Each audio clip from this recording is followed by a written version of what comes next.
present I'm Sorry I Haven't a Clue, the antidote to panel games.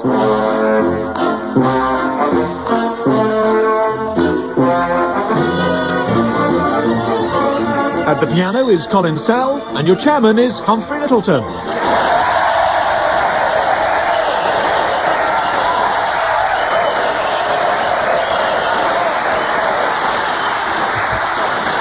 Hello and welcome to I'm Sorry I Haven't a Clue, the show where games and laughter go together like boiled beef and parrots. You join us this week at the Theatre Royal in Brighton, a fine town that's seen many changes over the years. The famous pavilion was originally built as a Royal Summer Palace. The old riding school became the Dome Concert Hall, and the team that was once Brighton and Hove Albion Football Club is now simply known as Brighton Nil.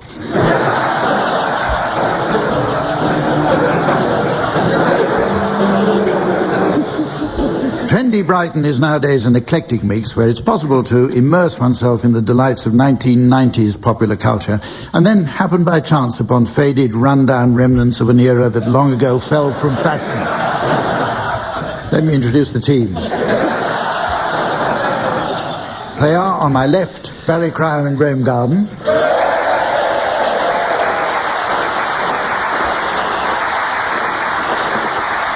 And on my right, Denise Coffey and Tim Brooke-Taylor.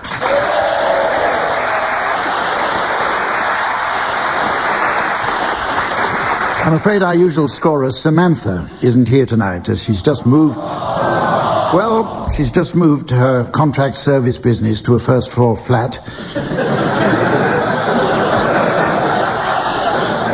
And a new neighbour has asked her to fit in the old gentleman downstairs. Taking her seat instead is the Swedish hunk with bigger pecs than a giant chicken. Please welcome Sven.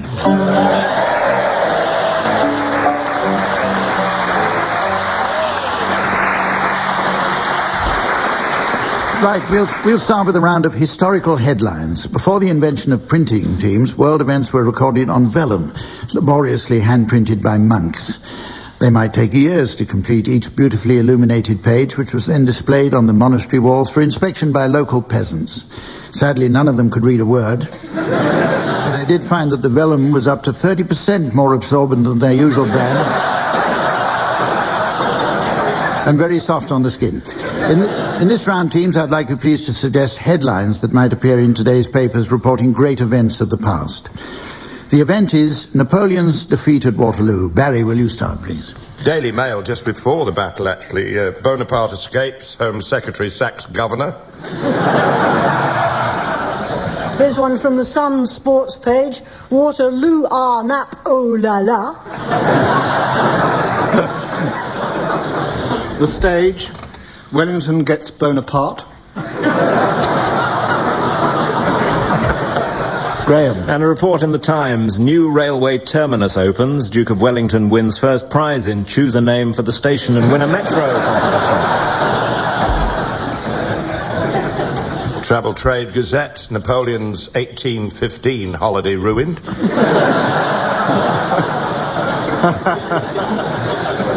Wildlife today, frog crushed under Wellington.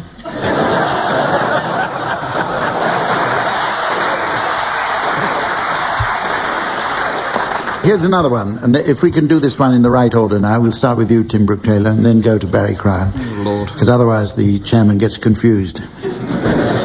Here's another one. Theseus kills the Minotaur. And Denise, will you start this one?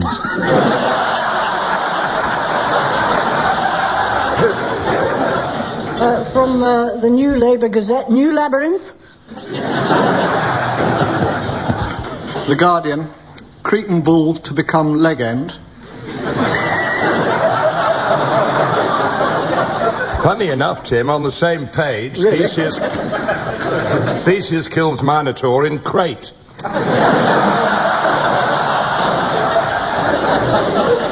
And from the Independent, through the labyrinth with nerves of steel and balls of string.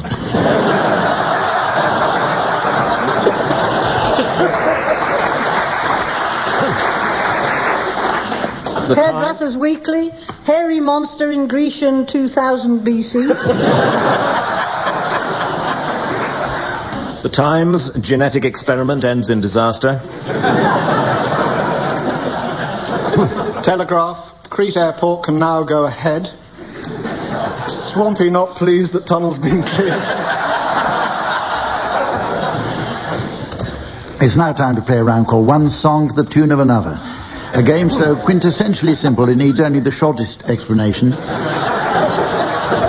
Most songs comprise two constituent parts. The tune, a musical backdrop to the contextual formulation of melodic syntax, and the words, an idiomatic metaphor intoned in lyrical juxtaposition thereto. Now, I can tell, teams, from your quizzical expressions that that's exactly what you're thinking anyway. But what you haven't realized is that we're going to employ the elemental polyphony of two separate songs, but combined in contrapuntal tandem with the objective avoidance of harmonic dissonance. Is that clear?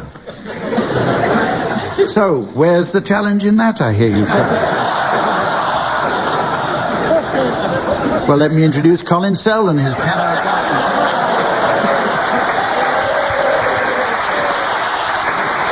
Okay, Barry, we'll start with you, Barry. Would you please sing the words of Run, Rabbit, Run to the tune of Can't Help Falling in Love?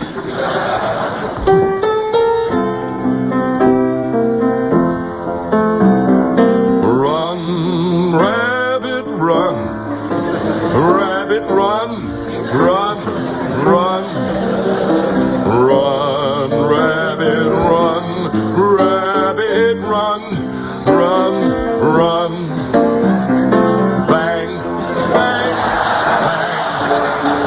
The farmer's gun.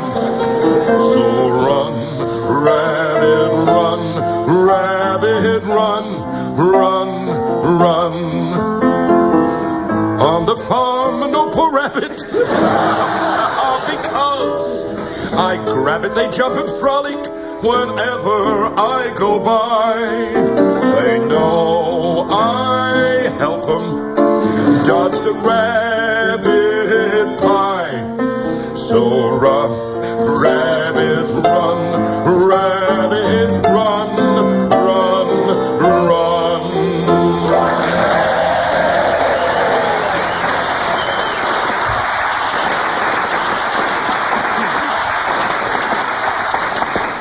Gosh, that was moving.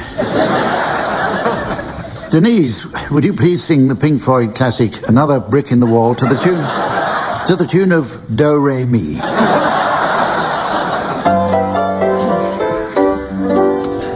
We don't need no education. We don't need no thought control. No dark sarcasm in the classroom. Teachers, leave those kids alone. Hey, teacher, leave them kids alone. All in all, it's just another brick in the wall. All in all, you're just another brick in the wall. We don't need no education.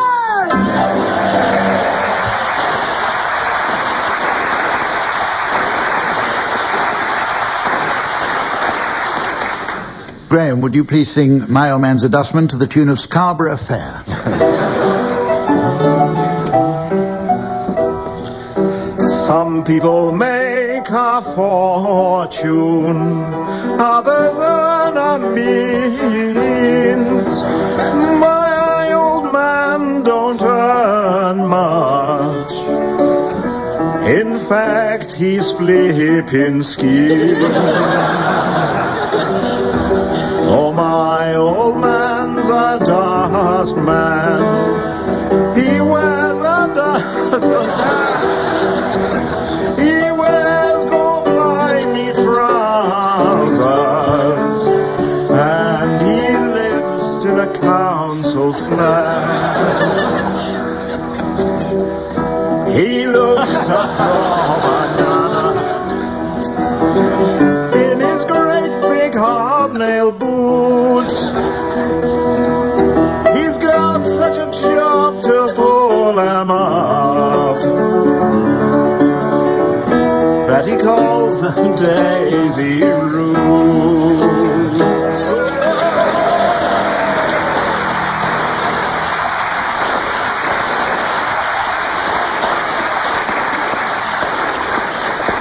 And finally, Tim, you're going to sing the Spice Girls Ivor Novello award-winning Wannabe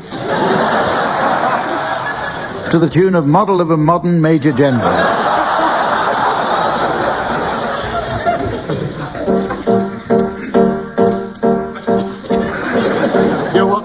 what I want, what I really, really, really want. So tell me what you want, what you really, really, really want. I'll tell you what I want, what I really, really, really want. So tell me what you want, what you really, really, really want. I wanna,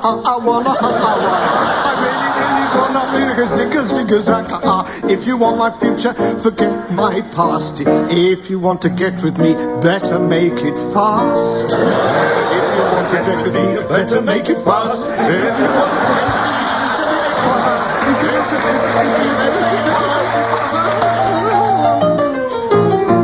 I'll tell you what I want and what I really, really, really... That's quite enough of that. Thank you very much.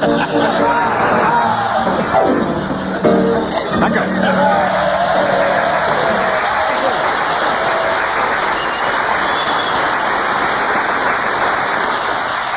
Okay, we're going to play the round called Straight Face. In it, the teams should take it in turns to exchange completely random words on a given subject without getting any laughs from the studio audience. It's ingenious, really. Anyone who elicits even the smallest titter from the audience faces immediate disqualification. The last one out is the winner. Right, teams? The subject is a nature ramble. Barry. Privet. Coppice. Frog. Stoat. Vole. Undergrowth. Aardvark. I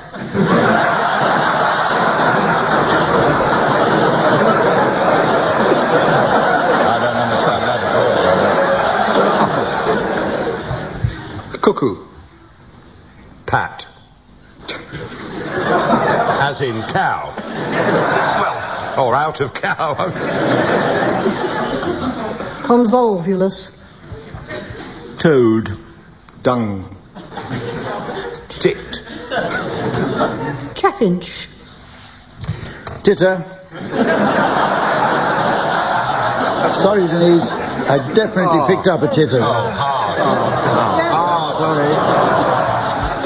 So that means you have to sit out the rest of the round. And who do we start with now? You start with you, Graeme.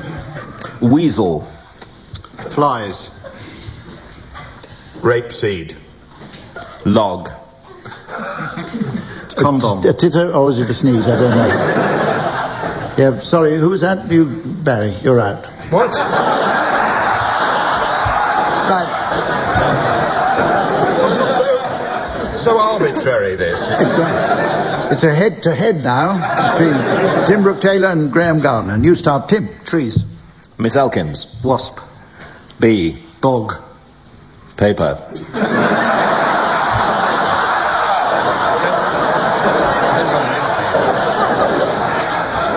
Sorry, Tim.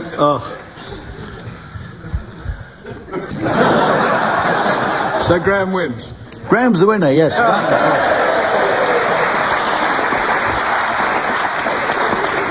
Whatever you're smoking, Humph, I'd like some of it. Right, we're now going to play a round called Smugglers. It's all about smuggling and is sometimes... Whatever you're smoking, Humph, don't have any more of it. It's all about smuggling and is sometimes confused with a party game called Snugglers. That was played by a young Tim Brooke-Taylor at his first school. Matron would dress him in a giant nappy in which he had to conceal as much jelly and trifle as possible. It was all very messy and quite embarrassing for Tim as he was the geography teacher at the time.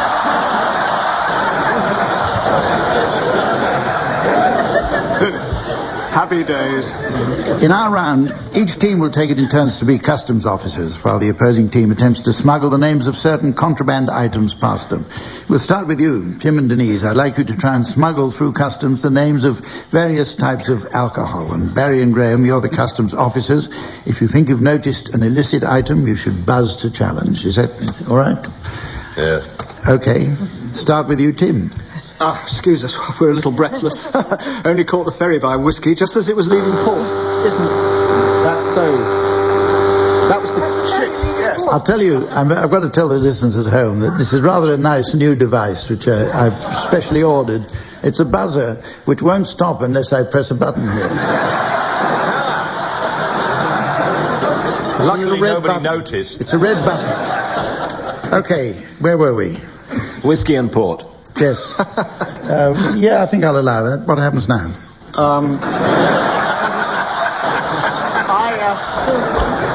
I carry on, Madeira. Right. And so...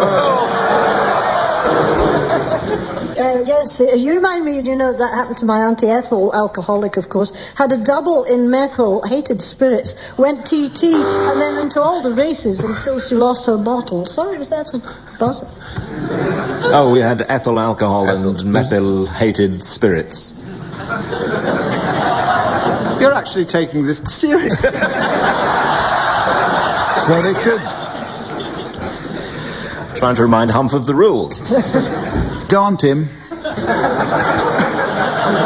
Do you like our van? It's a Ford Transit. The French call it a van ordinaire. Here's my... Transit, that's a real ale, isn't it? My wife Mary packed my case. She said all my shaving things would be inside a bag. They're not here. Bloody Mary. I thought it was a bit rum when she had this wry smile on her face. Normally she's such a bubbly character, always in good spirits. A little stout perhaps, but sometimes I want to kill her. I've discovered that this game goes much quicker if I keep my... It's your turn to be the smugglers, Barry and Graeme, and I'd like you to attempt to smuggle the names of certain types of wild animals. Barry, go on. I've got an album here from a new band Artemis. It's a sort of hip-hop Artemis album.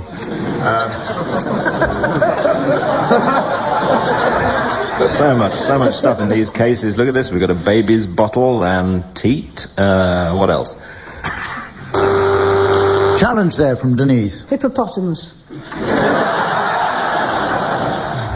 I don't like your allegations. I've met alligators like you before. I've got the old toolbox here containing, let's see, hammerhead, shark absorbers. Challenge from Tim. Toolbox. Yep. I've got a mainspring, box of nuts and bolts. Weasel gummage video. They can get wild. Weasel, a wild weasel. I'm not lying. No. I thought there was an adjudication coming from you then, Humph. You look rather magisterial. Yes. Adjudication. I was working out the score. It seems that Barry and Graeme have got 25, and Tim and Denise have got 1. Our next game is called Cheddar Gorge. The object of this game, teams, is to utter one word each without completing a sentence. When I consider a full stop has been reached, you'll hear me do this.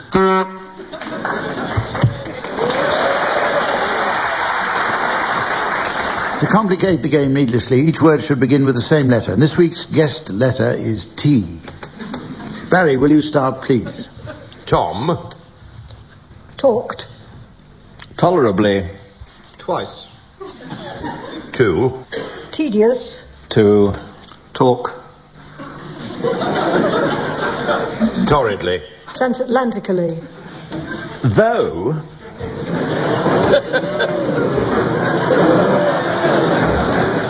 10. Tall. Teamsters. Tottered. Tactlessly. Towards. 10. Tiny. Teeny. Toppling. Tots.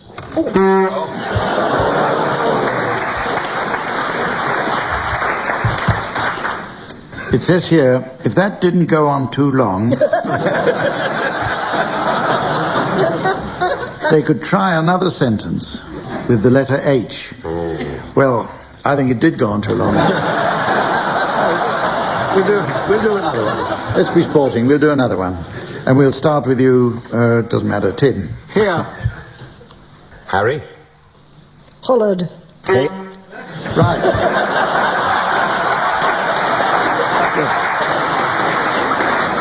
We come now to a game called invitation cards. Nowadays, it seems, it's become obligatory when organising a society do to ensure the right celebrity guest is in attendance. For example, if you're thinking of putting on a 7-course banquet, you might request the presence of the Duchess of York, who will always drop everything for a good bash on a groaning table.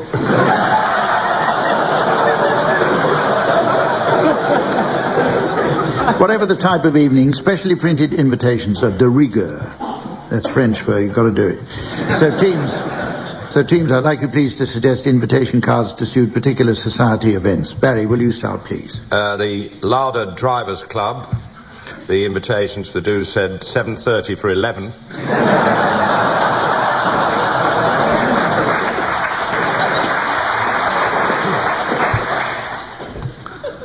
The Society of Knee Surgeons have asked me to their dinner. Cartilage is at 11.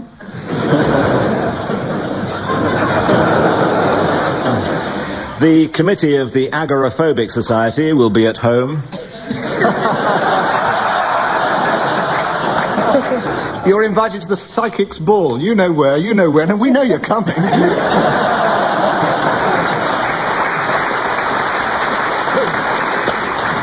Friends of Michael Howard evening. Could the two of you arrive about 7?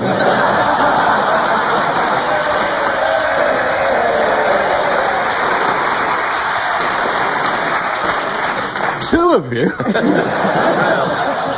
Bit of hyperbole there.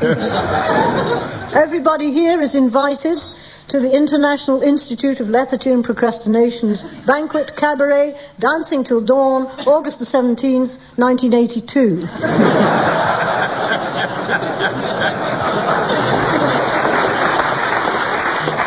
You're invited to the Airline Pilots Conference. It's being held on the landing. Michael Jackson's birthday party, 7 to 8, but older children by arrangement.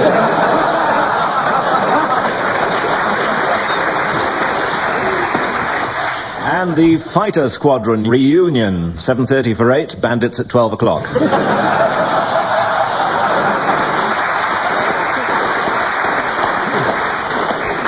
And you're invited to the transvestite ball, Grosvenor House, 8:30. Dress. And there's the Bookies Union, big day out at the Gold Cup Steakhouse. Afternoon tea, 5 to 4, disco dancing.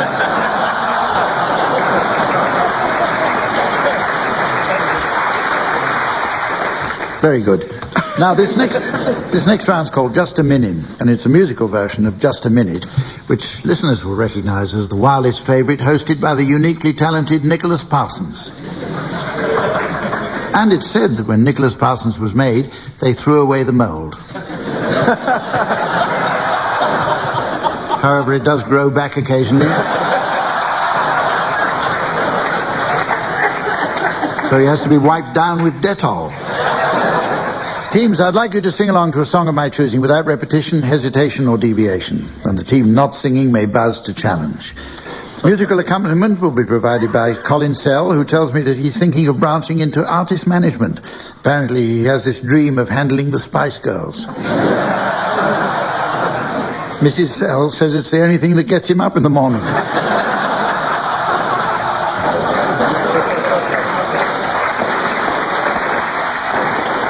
Okay, teams, the song is Save All Your Kisses for Me. I shall be timing you each with my special watch, and when the minute's up, I've asked Sven to blow my whistle.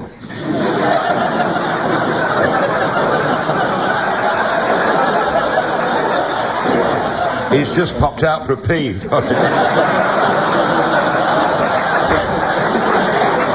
Tim, will you start, please?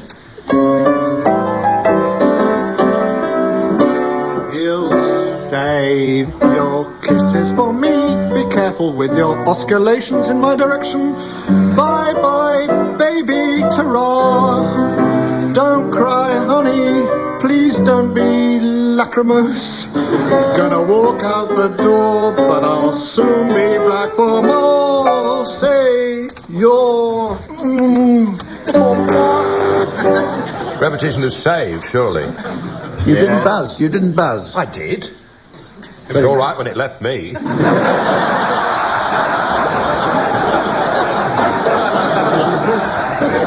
Okay, Barry, carry on. Oh. How much longer is the hump? 93 seconds. Ask a silly Hang on to your what? Challenge from Tim. repetition of ha. Ha, ha, ha, ha. Yeah, that's right, Denise. Oh. Save your kisses for me.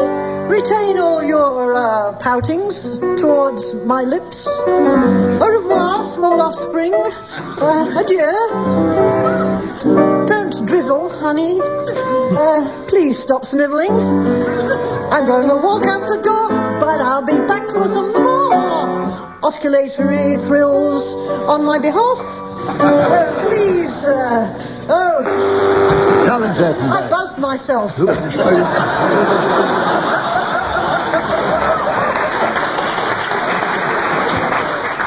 Don't apologise. I do it all the time. Right. What stage should we get at? Oh, I know.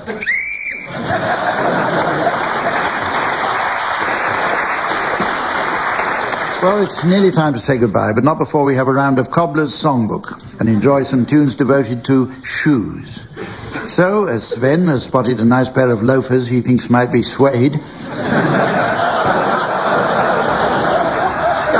I'd like suggestions, please, of song titles likely to appeal to shoemakers and menders.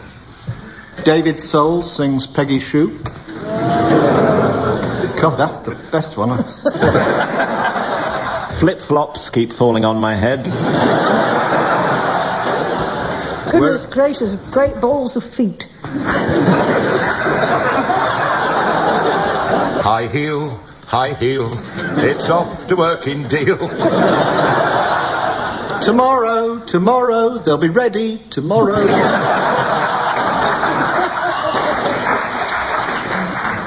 The Last Waltz. Cobblers Last. God's sake. The shifting, whispering sandals. Nike and Day, you are size 1.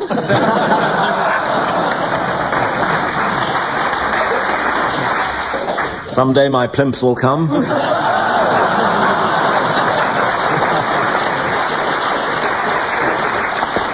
How much is that hush puppy in the window? Super calfskin side elastic, stretchy warm galoshes.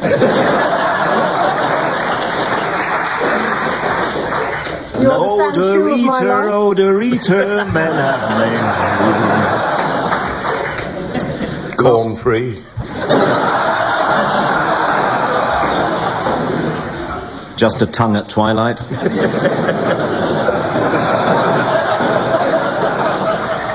These foolish thongs remind me of sheep.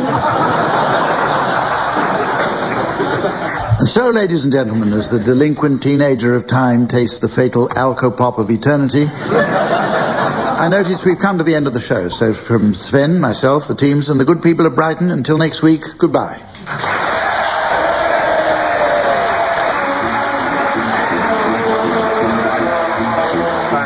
Graeme Garden, Denise Coffey and Tim Brooke-Taylor were being given silly things to do by Humphrey Lyttelton, with Colin Sell setting some of them to music. The programme consultant was Ian Pattinson and the producer was John Naismith.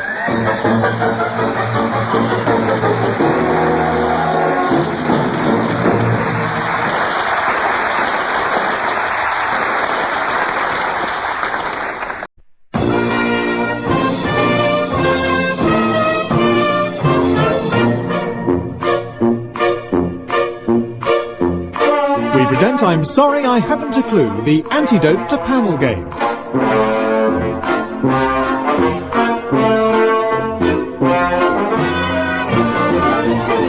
At the piano is Colin Sell and your chairman is Humphrey Lyttelton.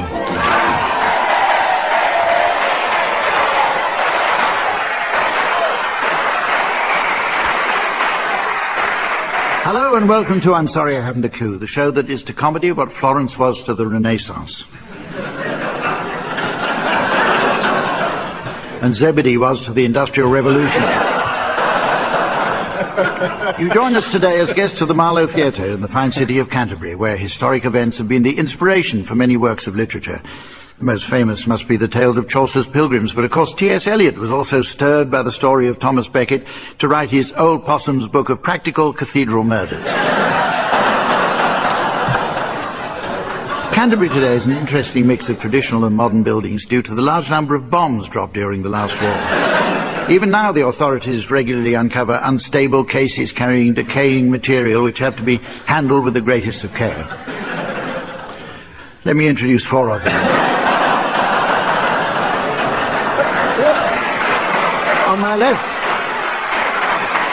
On my left, Barry Cryer and Graeme Garden.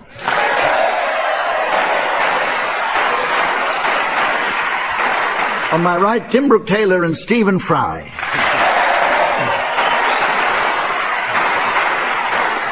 And the warmest of welcomes, please, for our scorer, a delightful lady who's always keen to spot which team member is furthest out in front. The very lovely Samantha.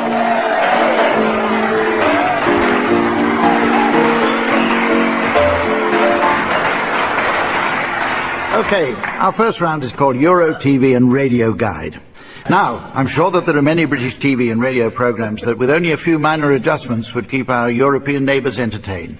So with this in mind, I'd like you please to suggest some continental versions of some of our favourite shows. Barry, will you start, please? The Big Bratwurst with Leipzig and Zag. I think in Turkey they're showing Challenge Ankara.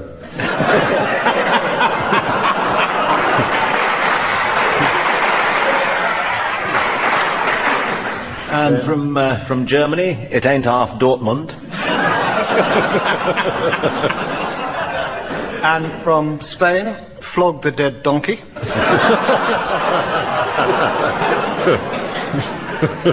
Have I got Bruges for you? In France, they've got Devil's Island discs.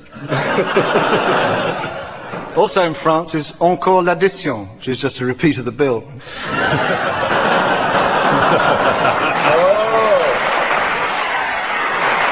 There's quite a lot cheering them up in war-torn ex-Yugoslavia. There's Are Yugo Being Serb, which is, I think, shown on the satellite station Ukraine Goal, but there's with Mrs. Slovakia's famous pussy, of course. And they have that famous line, "Are you free, Mr. Tuchman?"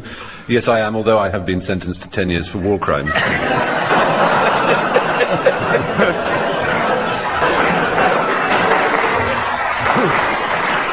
Baden-Badeners question time.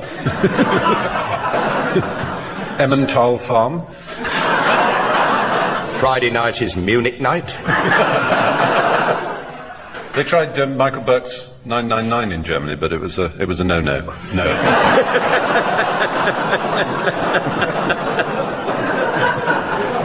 But they did enjoy Magnus Magnuson with Master Race.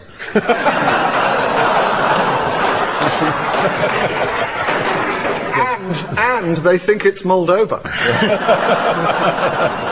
The Antwerp Roadshow. The special guest Rod Hull and the EMU.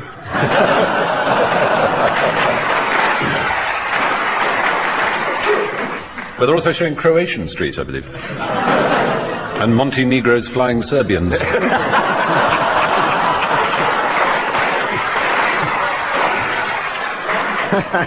Right, our next game is entitled One Song to the Tune of Another.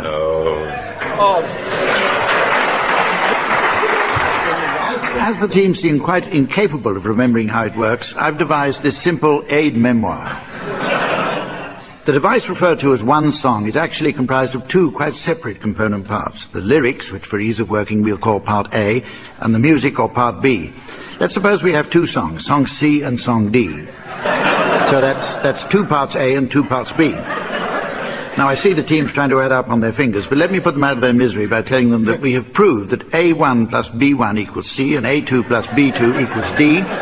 Therefore, since C and D are also equal, then A1 plus B2 or A2 plus B1 both equal C and or D. In other words, we've neatly established that one song can be sung to the tune of another. However, not everything in life adds up, as I see Colin Sell is at the piano again. Barry, I'd like you to start, please, by singing Gilly Gilly Often... Oh, shh. What was that, Hum? By singing Gilly Gilly Often Pfeffer... It's not Often Pfeffer, it's Ossen. Ossen Pfeffer. I'd like you to sing... silent. It's a very old script if the S's are F. Okay. You can just be grateful they didn't ask you to sing Where the Bee Sucks, There Suck I.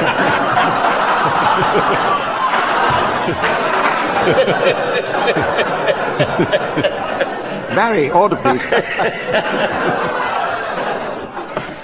Barry, I'd like you to start, please, by singing Gilly Gilly, Oss and Feather, Katzenell and Bogan by the Sea, to the tune of the William Tell Overture.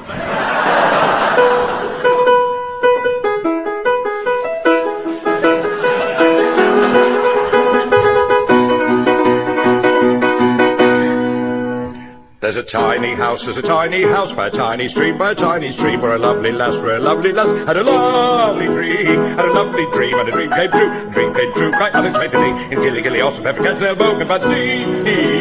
She was out one day, with the tulips grow, and a handsome lad, stopped to say hello, and before she knew, he kissed her tenderly in Gilly Gilly, Oss and Feather, Katzenell, Bogan.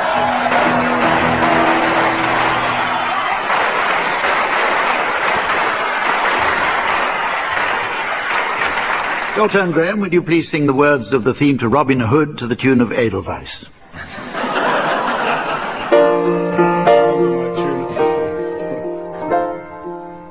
Robin Hood, Robin Hood, riding through the glen.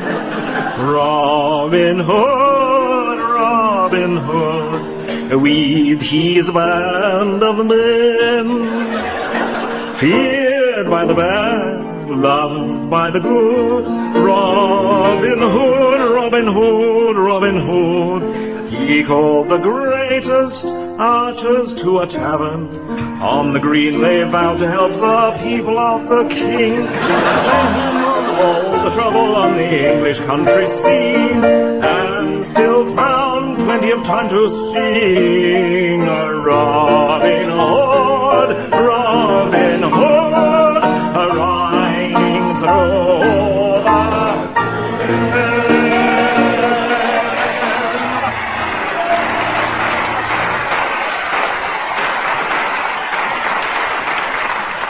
Okay, it's you now, Stephen. I'd like you to sing the words of The Laughing Policeman to the tune of Lily Marley.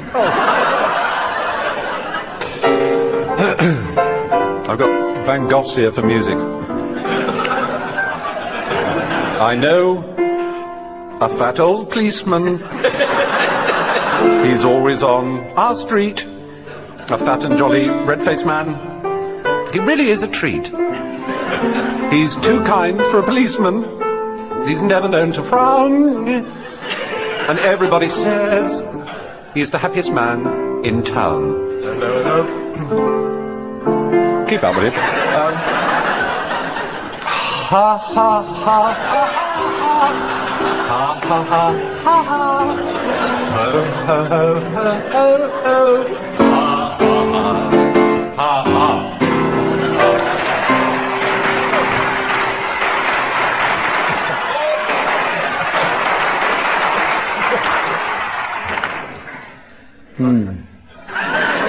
Finally, Tim, would you please sing the words of Dadu Ron Ron to the tune of Habanera from Bizet's Carmen? Another tune, Cole.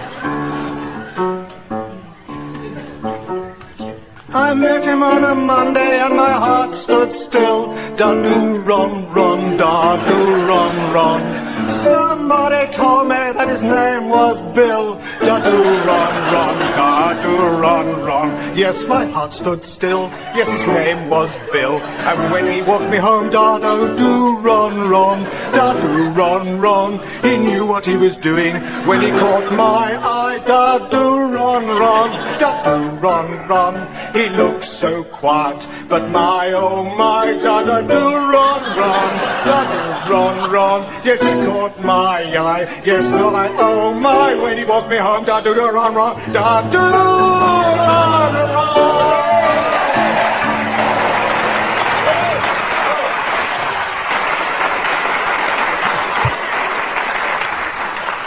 Okay, we move on now to a round called Word for Word, in which panelists take turns to exchange a series of words. This shouldn't be confused with a similar game called Word for Word, where panelists exchanged ancient British street names in the style of Jonathan Ross. Each word in the series should be wholly unconnected with every other. So, for example, if the words Tory and leadership were followed by give and toss...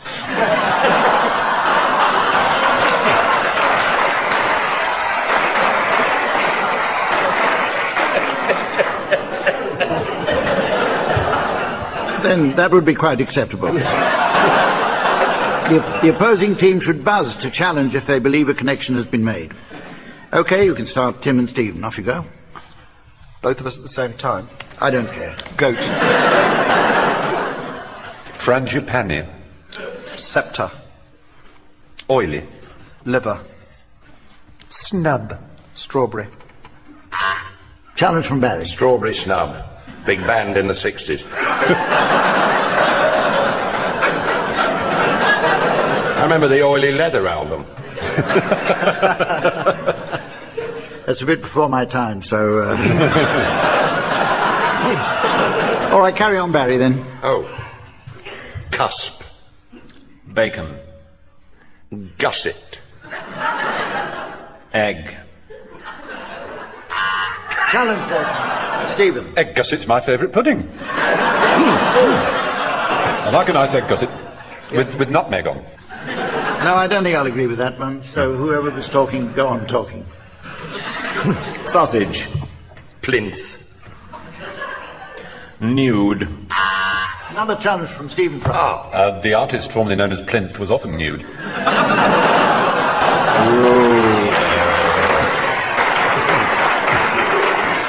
Now that I can accept, so... carry on, Graham.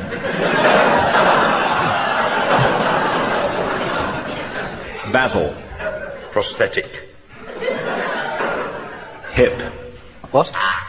Challenge from Stephen. Oh, sorry, prosthetic hip. No, there's no connection there. I'm completely wrong. I'm sorry. I thought of one. It was too tenuous. Yes. Very clever. OK, will you take it up, then? Oh, right, OK. Spout. Challenge from Graeme Garden. Prosthetic hip. There is a connection. Whose side are you on? Winning side if you play your cards right. You can't challenge your own side. Then I don't. We're back to the Tory leadership again.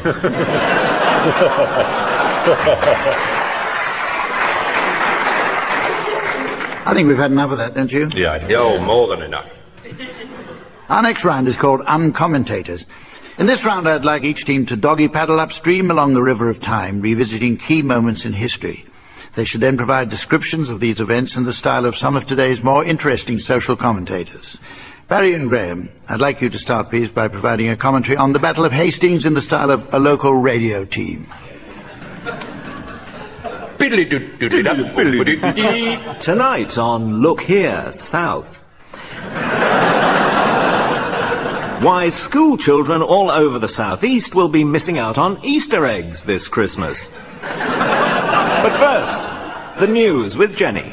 Thank you, Monty.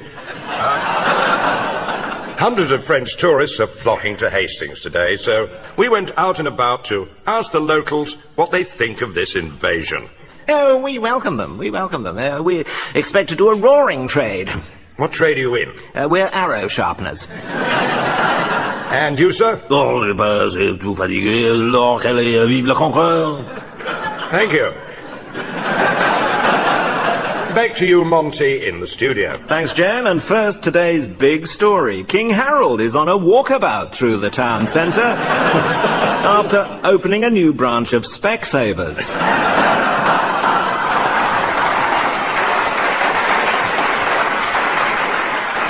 So keep an eye out for him.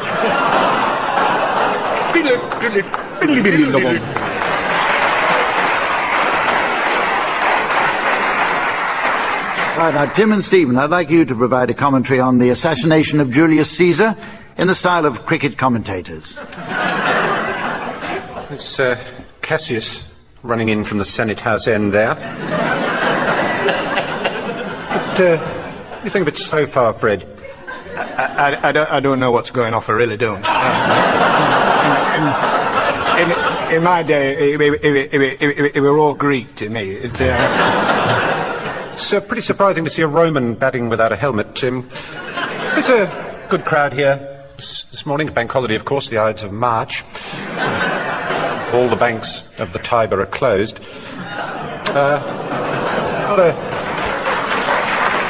That's a pretty good delivery there.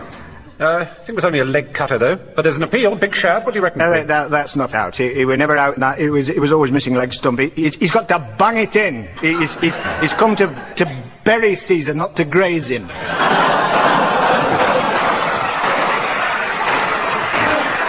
It's a change of attack from Brutus now. Casca is going to be running in from the forum end, having a stab there. Oh, he's knocked the umpire over. Oh, the umpire's back up again. It was the fall and rise of the Roman umpire.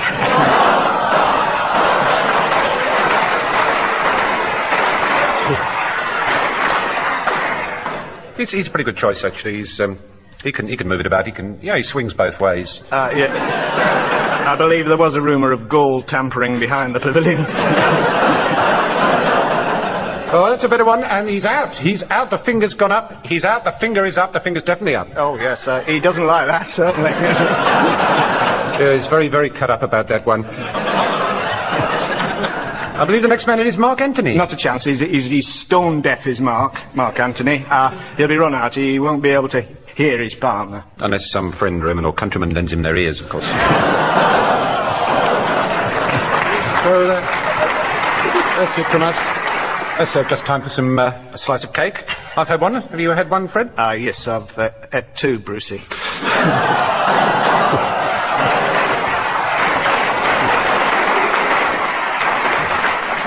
And on we go. The next round is called Cheddar Gorge, and it's just one of many parlour games inspired by English place names. There's also Barrow in Furnace, which involves burning garden implements. Cellarfield, where the object is to try to flog off a plot of contaminated land. And, of course, we mustn't forget Broadstairs, a game for people who are too fat to use the lift.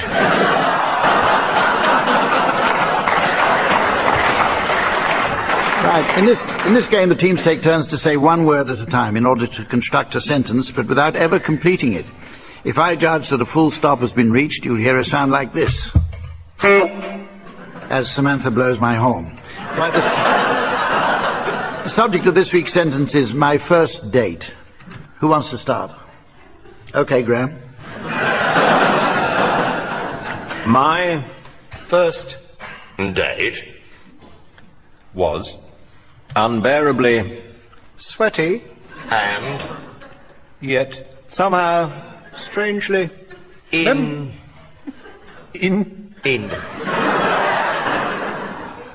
some sort Of. way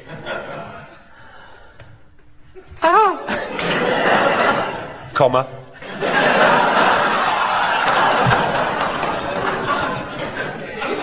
though I. did once take A. short bite out Of. a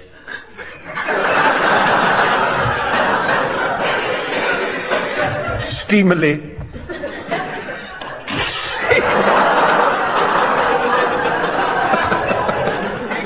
squidgy Fluffy. limpid and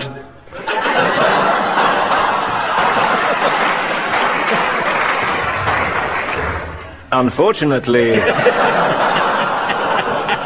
I.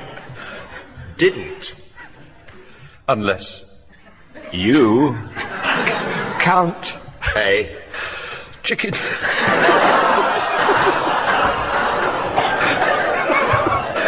before I. was 17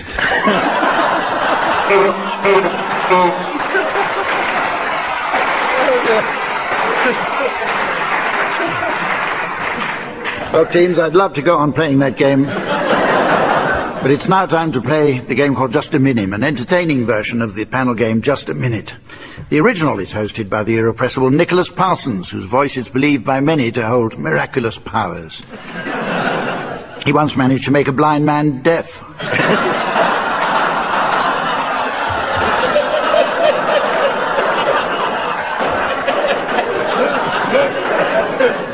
Ours is a musical adaptation, and in it I'd like you to sing a well-known song without repetition, hesitation, deviation, dromedary, or repetition. One repeated deviation that's almost impossible to say without hesitation is that Colin Sell will provide piano accompaniment. Actually, listeners may be interested to hear that Colin doesn't only play the piano. Oh, no. He's recently become a bit of an expert with the panpipes. So if anyone has a blocked toilet they want cleared...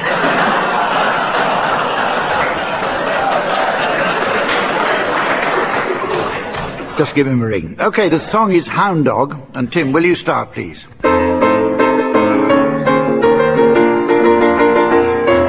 You ain't nothing but a hound dog, crying all the time. You're not anything like a dachshund, lacrimosing always. Well, you ain't never caught a rabbit and you ain't no friend of mine. Well, they said you was high class. Well, that was just a lie. Challenge. Shut up. Challenge from Graeme Garden. Compassion.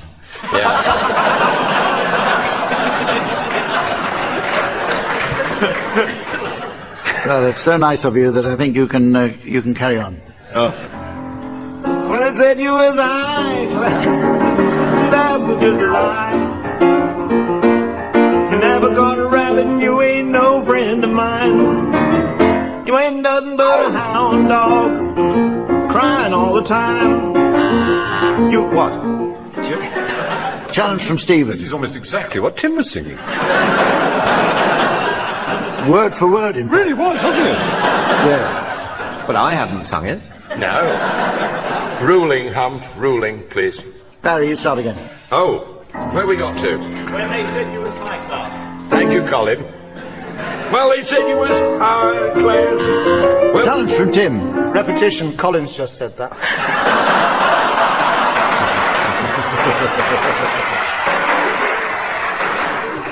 OK, well, it says here, if this round ends quickly, you might like to try it again. Do you want to try it again? Oh, let's. Oh, yes, please. This time it's the song One Man Went to Mow. Colin? Who's starting, Humph? Oh, you say you've taken over the bloody show.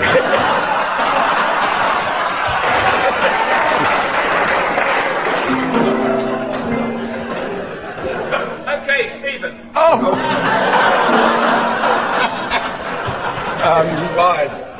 One man went to mow, went to scythe a meadow. One chap and his dog, woof woof. Oh, I said two woofs. Two woofs. Spied a couple of woofs there. Yeah.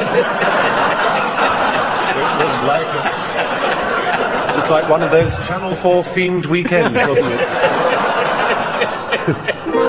Two men went to mow.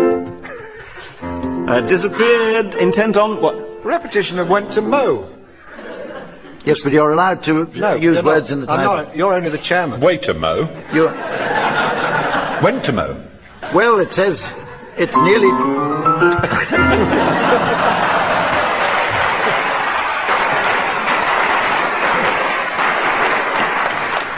It says, well, it's nearly time to go. I think this is addressed to you, Colin.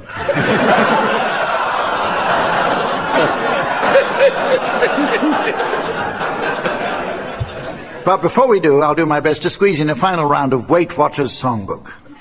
So while Samantha nips out to check how well equipped her new gym is, I'd like you teams to suggest some titles likely to be popular with the overweight. Barry, will you start, please? the son has got his fat on. Stephen? Oh, I'm being followed by a huge shadow by Fat Stevens.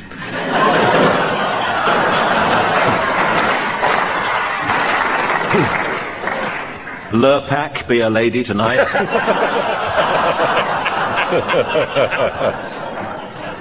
I'll never get over you.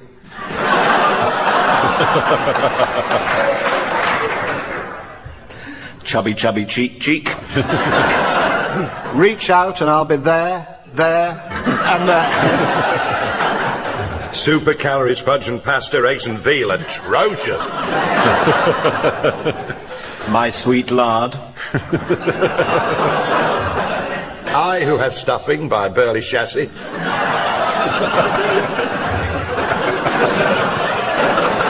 Two lips like Amsterdam.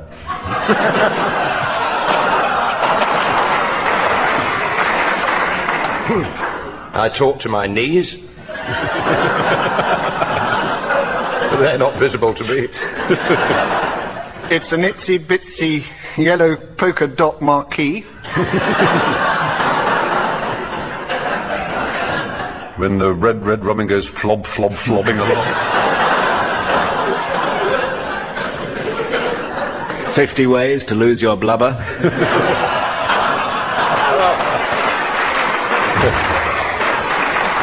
Well, the boy I love is up on his calories. You're once, twice, 3 times a lady. Well, I'll tell you what you weigh, what you really, really, really weigh.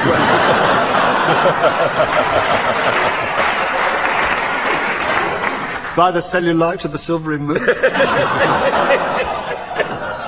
Well, as the Spanish trawler net of time ensnares the Dover soul of destiny, and the avenging Cornish crab of fate crawls up the Andalusian trouser leg of eternity. I notice it's the end of the show, so from Samantha, the teams, myself, and the fine folk of Canterbury, it's goodbye. Brooke-Taylor, Barry Cryer, Graeme Garden and Stephen Fry were being given silly things to do by Humphrey Lyttelton, with Colin Sell setting some of them to music. The programme consultant was Ian Pattinson, and the producer was John Naismith.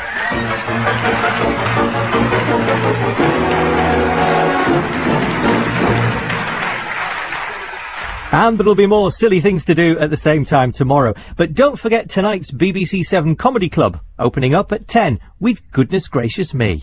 Monday.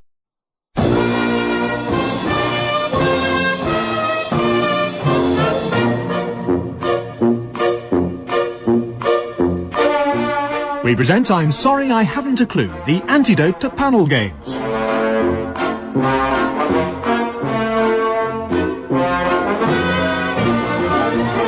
At the piano is Colin Sell, and your chairman is Humphrey Lyttelton.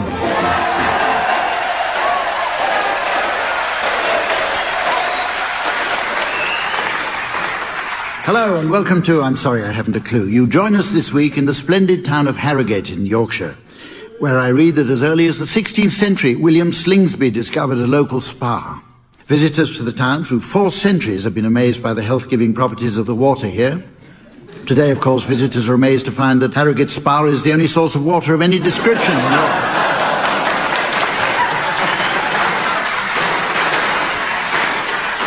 Without further ado, let me introduce you to our teams. On my left, Barry Cryer and Graeme Garden. And on my right, Willie Rushton and Jeremy Hardy.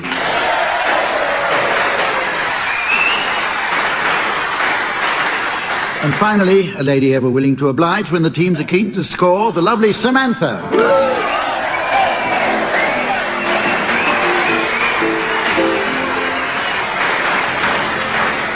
Okay, our first round is called Miss Tits.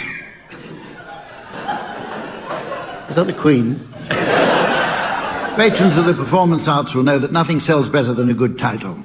In idle moments, I've often pondered what the magic formula might be that makes a smash hit from a title that might otherwise be a bit of a turkey. Well, writing the words Andrew Lloyd Webber underneath certainly seems to help. Teams, I'd like you please to suggest some titles of films, shows, songs or other entertainments likely to have been surefire flops. Graeme, will you start, please? Tales of the Expected.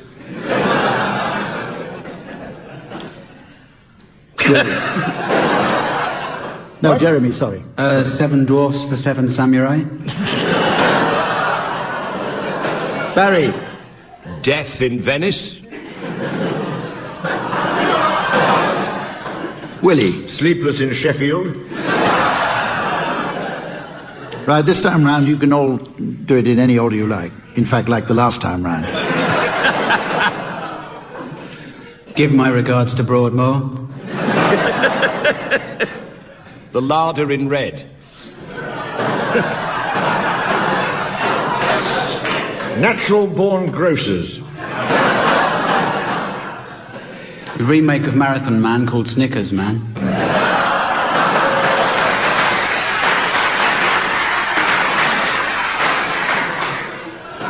Here you go, Lord Carrington. Fantasy foot powder.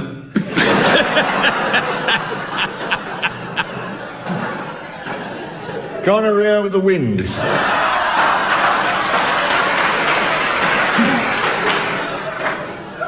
That's too close to home, that. Cattle on a hot tin roof. Look back in Onga. Bring me the bed of Alfredo Garcia. OK, that was good. It's now time for a game called One Song to the Tune of Another. In this round, teams, I'd like you please to... I wish they wouldn't put "I'd like you to" on this bloody script.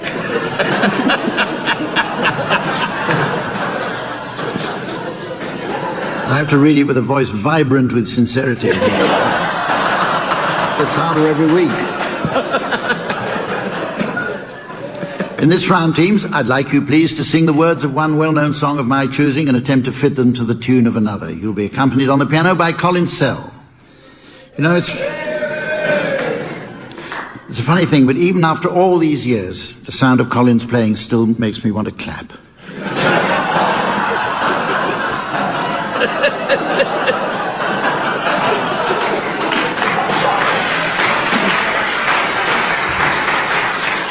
I don't think I'll bother with the punchline. Barry, would you please start by singing the words of On Ilklimoor Bartat to the tune of House of the Rising Sun.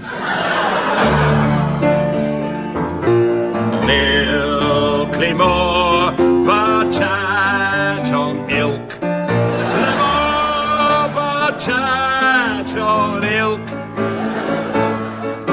Ilklimoor Bartat. There's been a court in Mary Jane on ilk.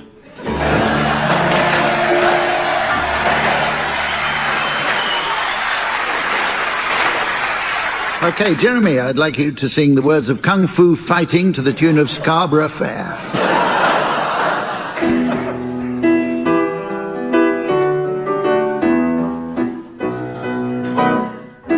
Everybody was kung fu fighting. Those cats were fast as lightning. In fact, it was a little bit frightening, but they fought with expert timing.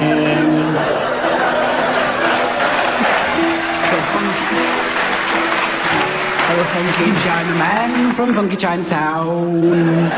They were chopping them up, they were chopping them down. Because ancient Chinese art and everybody knew their part. And fainting, slip, and a kicking from the head.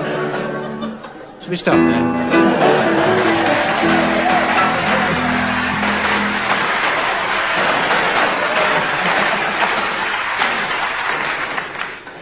I smell points there. Graeme, I'd like you please to sing the words of Marvin Gaye's Sexual Healing to the tune of Two Little Boys.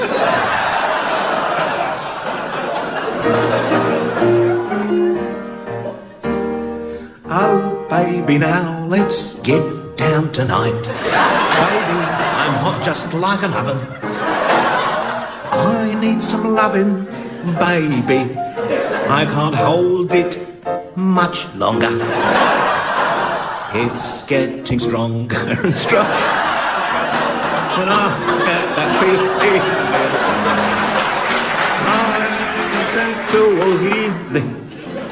Sexual healing, oh baby, makes me feel so fine.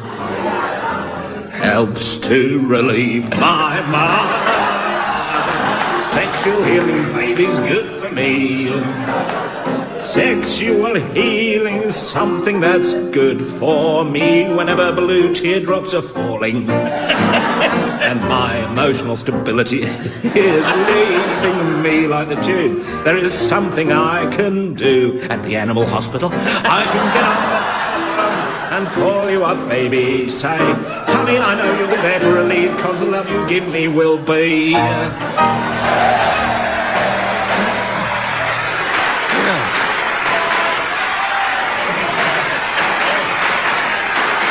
Finally, Willie Rushton now, would you please sing the words of Christopher Robin is saying his prayers to the tune of one of those songs? Little boy kneels at the foot of the bed, droops on the little hand, little go head. Hush, hush, whisper who dares, Christopher Robin is saying his prayers. Oh, God bless Mommy, I know that's right. Wasn't it fun, fun in the bath tonight? That cold so cold and the hot so hot. Oh, God bless Daddy. I quite forgot. Good night, Mrs. Calabash, wherever you are.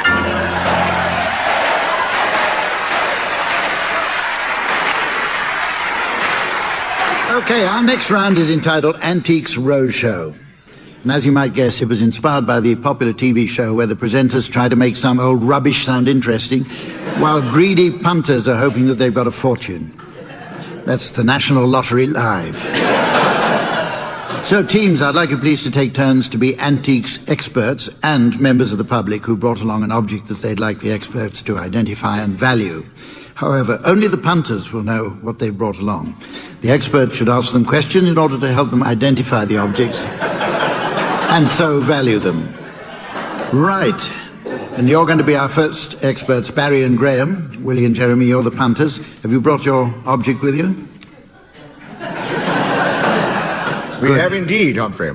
Thank you. Good. So we can continue. Now, for the benefit of our theatre audience, the identity of Willie and Jeremy's object will now be displayed via the megabyte magic of the giant internet-linked laser display board, so generously funded by the BBC. And here's the mystery voice for listeners at home. Judith Chalmers. Judith Chalmers. OK, well, will you start questioning there, Barry and Graeme? Well, this is an old friend, isn't it? We've seen one of these before. Certainly have. Yes, you have, Barry, my word. So, well, we don't see one as unusually built as this. It's well stacked, we always say. We try and polish the rivets and the leather as regularly as possible. Can I, rivets, can I look at the bottom for a moment? Was it one of a pair? No, thankfully not. No. There wouldn't be room in our tiny abode, I fear, for that. Yes, where do you keep it? Bobbing around in the sea in tropical islands, mainly. It travels very well and for free.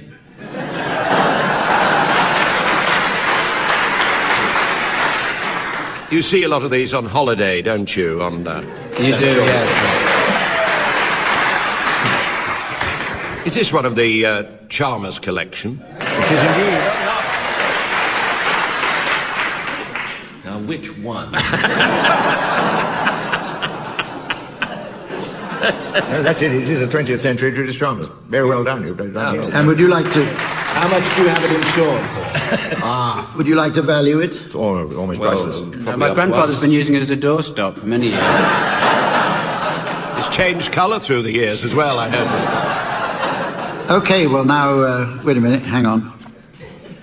Fell asleep during that one. We'll go for a walk later. It's your turn.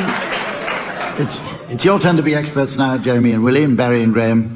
I hope you've brought your object with you. We have. Its identity is now being broadcast to our audience via the laser display, and here again is the mystery voice for listeners at home. Jimmy Savile. Jimmy Savile. OK, Jeremy and Willie, start questioning. That big, is it? It's not the biggest of its kind. I've seen bigger models than this, but sterling stuff. One of the older models, in fact. So if it wasn't for this very slight crack, it would be worth considerably more. As it is, it's a worthless piece of crap, I'm sorry to tell you.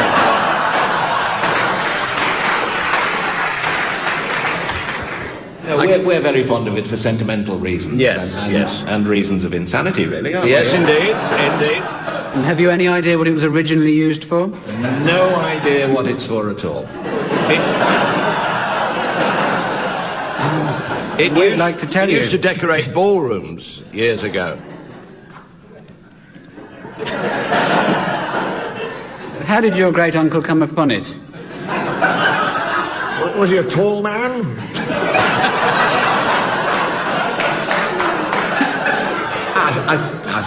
I think he found it stuffed down the side of an armchair. No, I think that was your aunt, I think. Have you ever used it yourselves? Not in the sense of used.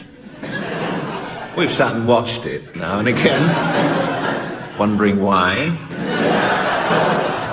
It's like Everest. You watch it because it's there. No, you climb it because it's there. No, it's nothing to do with climbing. Oh, No, I okay. wouldn't mislead you. No, no, no. Seems foolish to mention Everest in the same breath as not climbing.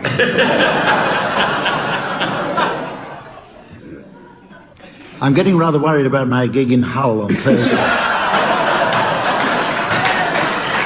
Can you hurry it along, please? It's a Yorkshire piece. A Yorkshire piece. Yes. But deep down I don't think you're going to get it, are you? Oh, are you? I've given up, quite frankly. I just like listening to them. I'm watching them now. Can we answer some questions about gardening or something instead? I've got a clue for you here. I think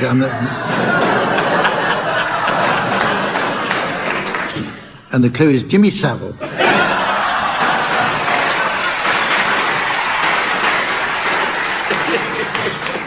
It's now time. Oh, incidentally, I should tell you that while this has been going on, Samantha's been out busily scoring. But she's back now and she tells me that everything's very evenly poised. It's time now for a round entitled Notes and Queries, a totally original game, or My Name's Not Peter Hobday. This is a round which, in fact, we borrowed from the Guardian newspaper. Well, they do say that imitation is the sincerest form of theft. Right, teams, pooling your considerable knowledge, I'd like you please to provide the answers to these genuine queries. The first one is for you, Barry. Yes. Why do ducks fly in V formation? Well, this is not generally known. They are dyslexic. They once tried to fly in an X formation and kept crashing into each other. It's my job in this round to tell the audience what the actual explanation is, and this is the true definition. It's because the most aerodynamic form of flight is in V formation. Air passing through the duck's wings creates a backdraft which aids the flight of the birds following behind. And you think we're dull? It's not a formation terribly popular with skunks.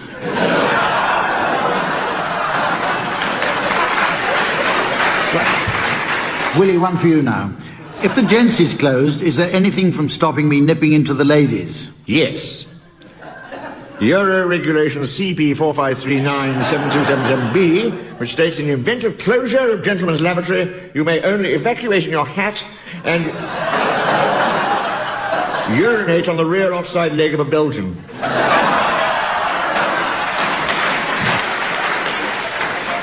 Well, I must tell you that according to Guardian reader Rachel Mear of Leicester, there'll be a queue in the ladies, so don't bother. And the graffiti's much neater in there. Well, it would be. They've got the hands-free.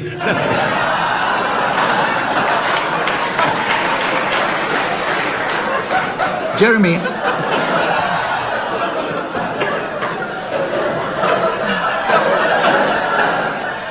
Jeremy, I've got one for you here. Mm-hmm. Why did men start shaving? Because people kept thinking they were folk singers.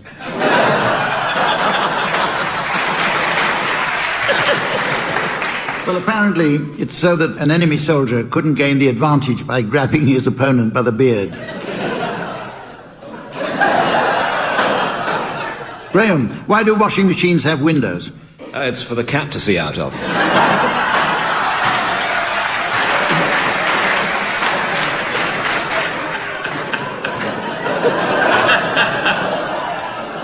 Well, the real answer is not one which would occur to most people. It's so that you can look inside them without soapy water spilling over the floor.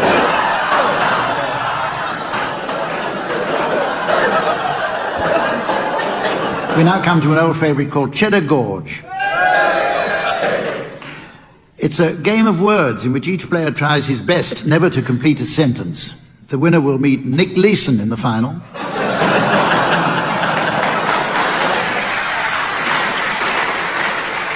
In this round, teams, I'd like you each to utter a word drawn from the murky depths of your subconscious in order to make up a sentence. The object is not to complete the sentence.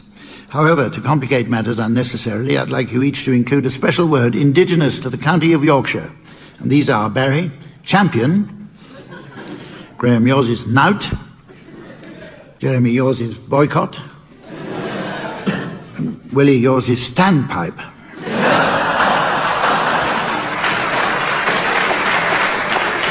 Okay, Barry, will you start, please? I once went to a very Nice. salubrious, yet somehow Vile. and nauseous part Of. the old world Called. inner And outer, Basildon. but nevertheless, I. Oh. I'm too keen. Sorry, I said. was knout But. champion standpipe. Cried Boycott.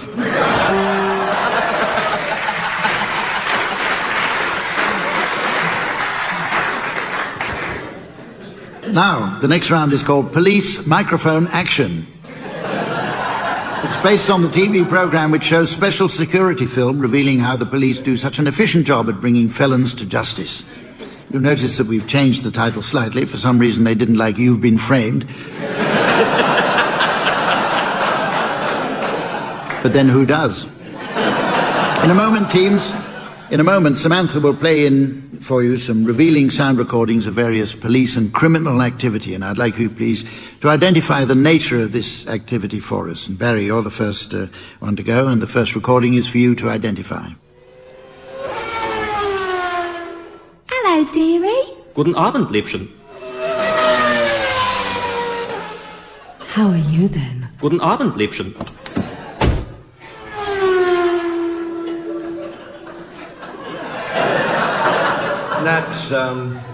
That's Michael Schumacher curb crawling.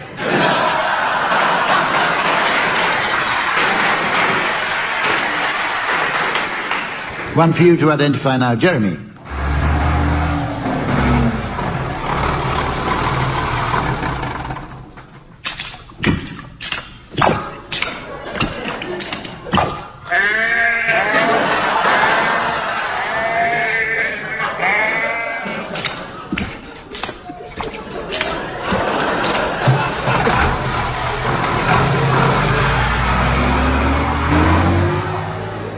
I think that must be a ram raid.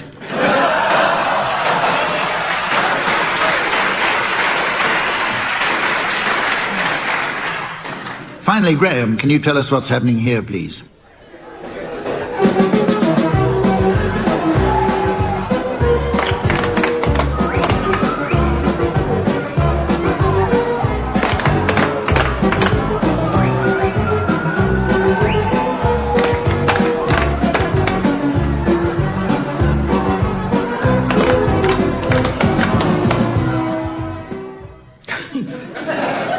That's a criminal record for start.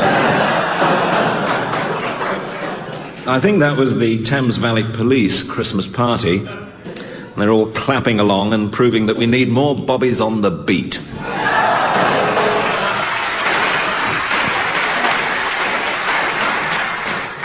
Right. Now, our next round is a musical one entitled Swanee Kazoo.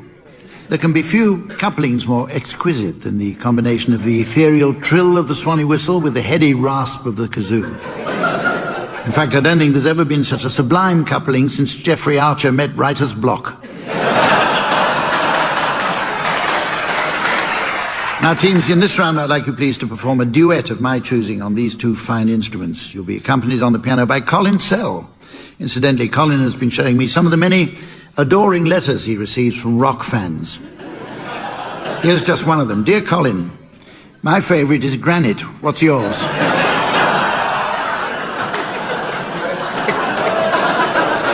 Right, Barry and Graeme, you're to start. I'd like you to provide a rendition of Let's Call the Whole Thing Off, and it's to feature Barry Cryer on kazoo and Graeme Garden on the Swanee whistle.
Your turn now, Jeremy and Willie, and I'd like you please to provide a rendition of Anything You Can Do, and it's to feature Willie Rushton on kazoo and Jeremy Hardy on the Swanee whistle.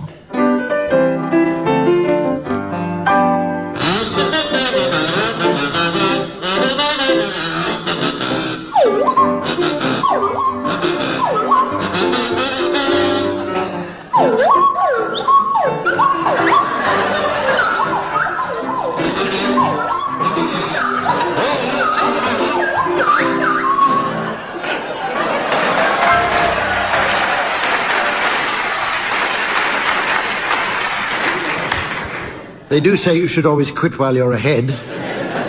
But as we can't be here all night, we might as well pack up now. Before we do, teams, there's just time, I think, to play one last game called Newsagents Song Book.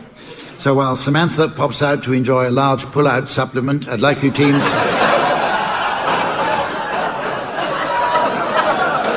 I'd like you teams to suggest some titles of songs likely to prove popular with an audience of newsagents.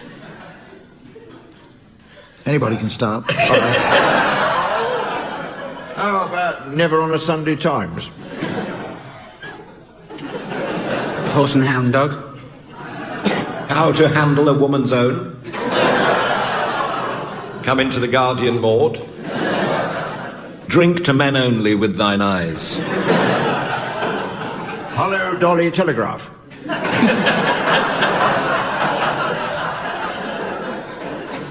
People who read the People are the muckiest people.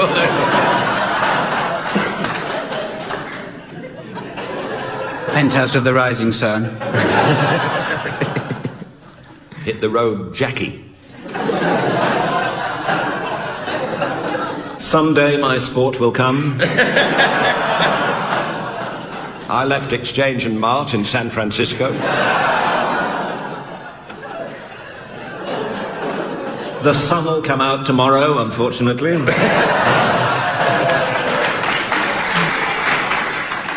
New words for the red flag. The people's friend is hardly read except by those who are partly dead.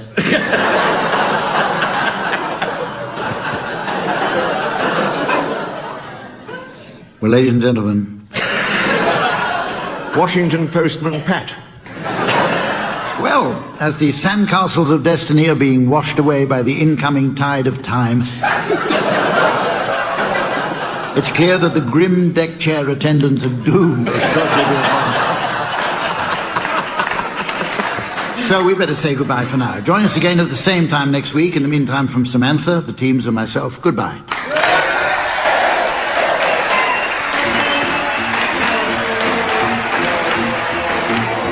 Barry Cryer, Graeme Garden, Willie Rushton and Jeremy Hardy were being given silly things to do by Humphrey Lyttelton, with Colin Sell setting some of them to music.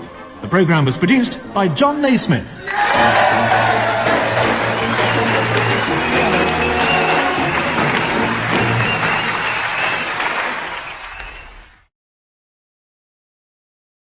we present I'm Sorry I Haven't a Clue, the antidote to panel games.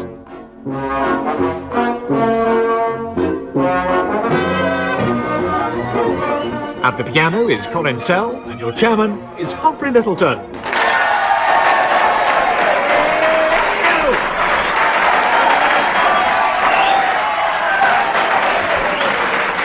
Hello and welcome to another fun-packed, laughter-enriched, hormone-injected edition of I'm Sorry I Haven't a Clue. Once more we're coming to you from the BBC's new radio theatre in the very bowels of Broadcasting House. This splendid auditorium dates back to the 1930s and has been sympathetically refurbished to replicate its authentic Art Deco style. To preserve what was on offer to audiences in that bygone age, great efforts have been made to seek out and display precious original relics that have inexplicably survived to modern times. On my left, Barry Cryer and Graeme Garden. On my right, Willie Rushton and Tim Brooke-Taylor. And I regret to report that once more we're without our regular scorer, Samantha, who's written to tell me that she's run off to join the circus. She says there's very little glamorous about it, just long hours of hard work, then off to bed with a steaming cocoa.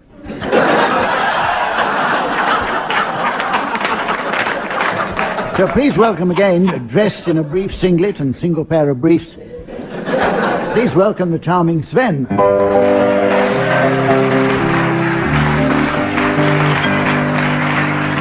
Our first round is entitled Misleading Advice. Any foreign visitor to Britain will be delighted with the warm, friendly greeting from our immigration service, the standard of helpful advice available at all British rail ticket offices, and the remarkable value afforded by the taxi tour of London's many fascinating outer suburbs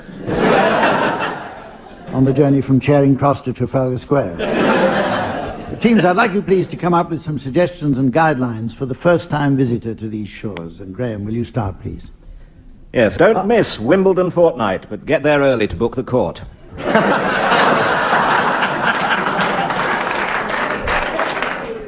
Our traffic wardens are usually addressed as Titface.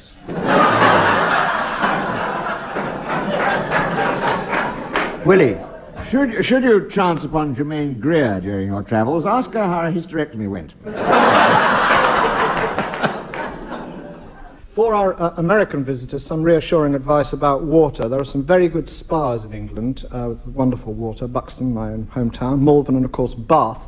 The best thing to say to your waitress is, I'd very much like to drink your bath water.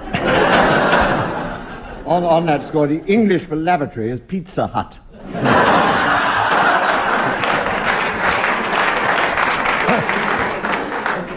Please do not consult your maps in the middle of the pavement. Zebra crossings are provided for this purpose. What better guide to the lifestyle of a typical Englishman than an innovations catalogue?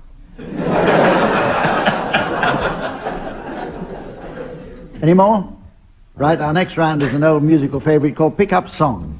In it, I'd like you please to sing along to some records of my choosing, while MC, rap master, hip-hop DJ, Soul King Sven skillfully manipulates the volume by adjusting the knob on his reproduction equipment.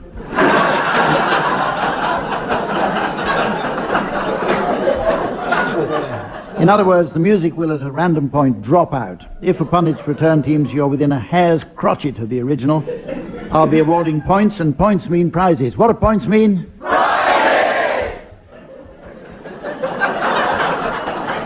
I thought all this money spent on this building would attract a better class of person. This week's prize, incidentally, is just the thing to snuggle up with on a romantic weekend in the country. It's this genuine sheepskin sheep. Right, teams, for today I've got some duets for you. You're first, Tim and Willie, and I'd like you to accompany Bing Crosby and Frank Sinatra singing Well Did You Ever from High Society. I have heard among this clan you are called a forgotten man. Is that what they're saying? Well, did you ever? What a swell party this is. And have you heard the story of a boy, a girl, unrequited love? Sounds like pure soap opera. I cried Tune in tomorrow. What a swell party this is.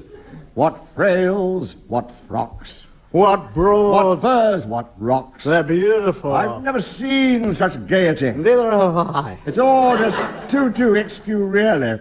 This French champagne. Domestic. So good for the brain. That's what I was going to say. You're a brain fellow. Thank you. Drink up, Jack. And please don't eat that glass, my friend. Have you heard about dear Blanche? Got run down by an avalanche. No. Got run down by an avalanche. I suppose at our age we're bound to be a bit quicker than them. Okay, Graham and Barry, I'd like you please to accompany Ray Middleton and Ethel Merman singing Anything You Can Do from Annie Get Your Gun. No, you can't. Yes, I can. No, you can't. Yes, I can. No, you can't. Yes, I can. Yes, I can. Anything you can be, I can be greater. Sooner or later, I'm greater than you. No, you're not. Yes, I am. No, you're not. Yes, I am. No, you're not. Yes, I am. Yes, I am. I can shoot a partridge with a single cartridge. Yeah, I can get the sparrow with the bow and arrow. I can live on... Mouths.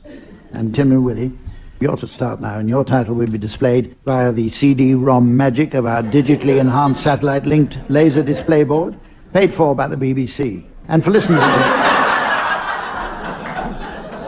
at home, here's the mystery voice. Crazy for you. Crazy for you. It's, shall I go ahead, Hump? Yeah, go ahead. It's 3 words. It's definitely a stage musical, and we're going to do it all in one. I'm in the mood for love.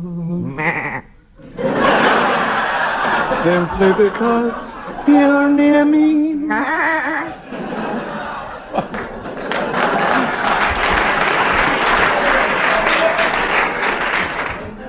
Not the amazing Technicolor Dream Goat, is it? Let me remind the audience that if the teams are getting warm, you can applaud and help them. I'm warm. Thank you. I'm boiling. This is a good game, Hump. I like this. Listen, hurry along, please. I've got a gig in Hull on Thursday. Little Sheep of Horrors is 4 words, isn't it? You. Yeah! Oh, Crazy for You. Here's another title going up on the laser display for you, Barry and Graham, and here's the mystery voice for listeners at home. Flashdance. Flashdance. Okay, now is that a book, a play, or a what? It's a film. Oh. 2 What? words. How many words? Oh, yes, that's right. No, arguably 1 word. Have you started yet, or what? What did the audience... No, this isn't part of it. If the audience call think it it's 2 1 words. word, what would you say? Call it 1 2 word? for the sake of confusion. Is it a film? It's a film, yes. It's a film, yes. Arguably 1 word. Yes. How do you spell arguably? I'm writing it. Arguably 1 word. If it wasn't 1 word, what would it be? 2 words.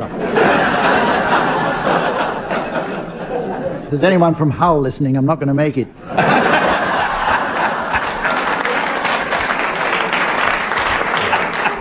Why would anyone in Hull be interested in whether you're going to make it or not?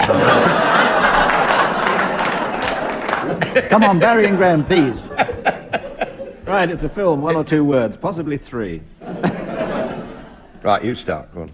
Well, he was coming down the street. No, what happened? He was coming in a dirty old raincoat. A dirty old raincoat. He had his Mac on, did he? Yeah, and you'll never guess what he did then. Oh, Mabe, what happened With then? his Mabel, what dirty old happened? raincoat, he did it.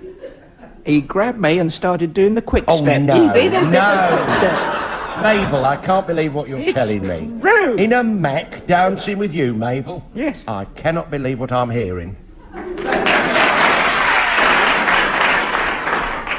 Okay. It is arguably 1 word. Yeah. Dance something. Anything to do with... Dirty dancing. I thought the Mac and the dancing would do it. Oh. Filthy dancing. Trouserless dancing. Oh, I don't mind if I... Does dancing actually come in the title? Not dancing. Not dancing. Dance. Dancing. Flash dance.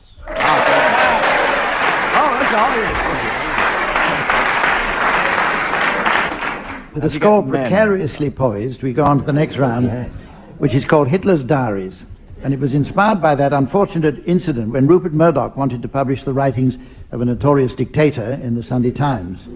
He did, and we've never heard the last of her. For this round, I asked the teams in advance to unearth some extracts from the genuine diaries of famous people alive or dead, which I'd like them to read out. The opposing team should challenge if they notice anything which might indicate the diary to be a fake. Right, Willie, you're going to start, and I understand you've managed to unearth some lost diaries of Wordsworth. Tuesday. I woke up this morning. That's quite good. I could hear Dorothy downstairs fossicking about for her dentures in the microwave. She does hate cold teeth of a morning. I opened the window, bloody daffodils, miles and miles of little buds. A sea of bloody daffodils, a custard lake of daffodils. I hate bloody daffodils. I'm going to suggest Dorothy we move.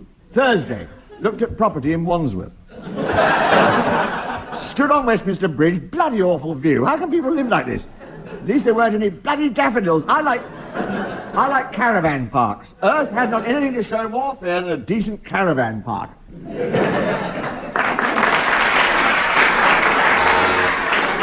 Challenge from Miss Gooder. Oh, sorry, they haven't changed this tape again. So I've got all the wrong names. I've got the names of the Brain of Britain team. So was that Graham? That must have been you. Microwave. God, you're quick. Yes? I don't think they had a microwave. They might have had one in Wandsworth when they moved down, but... That's true. I was a bit suspicious about that. Yeah. And he spelt it wrong. Well, how did he spell it? Sort of paraffin lamp or something? Yeah. So is it a fake? It's a total fake. It is. I'm sorry about that. Right, well, it's your turn, Barry, and I gather that you've discovered the diaries of Joseph, husband of Mary. Partner of Mary. Sure. Partner, yes, indeed. Monday, Mary gone shopping. Why Christmas always comes when the fields are crowded, I'll never know. Said this to Mary, but she was listening to a Carpenter's album. Send donkey in for service. He's not back in time, we can hire one. I said to her, there's a screw under the saddle. Not a titter. Wednesday, set off, roads crowded, tailbacks.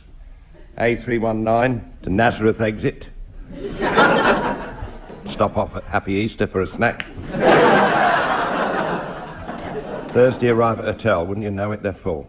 He said the stable annex is free, but we've got to provide our own swaddling clothes. 3 wise men arrived, isn't it typical? You wait ages for a wise man, and then 3.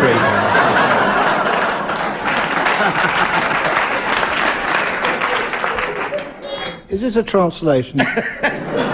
Or was Joseph a sort of fairly iffy cockney? Not a lot of people know that. No. It's probably true, then.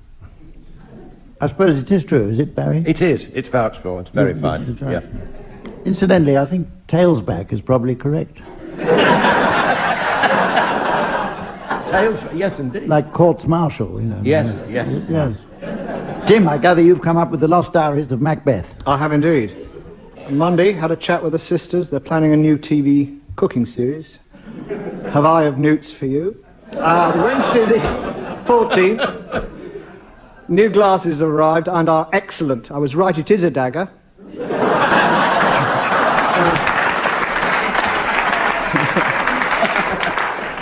Thursday the 4th, a group of actors have begged me to change my name to Lord Scottish Play. Wednesday the 9th, everyone's talking about Banquo's goat. Perhaps the glass is not as good as I thought. I can't see any goat. My new hearing aid is working well, though. Must remember to leave a note for the milkman for tomorrow, and tomorrow, and tomorrow. Friday the 21st, not feeling well. I think I'm done.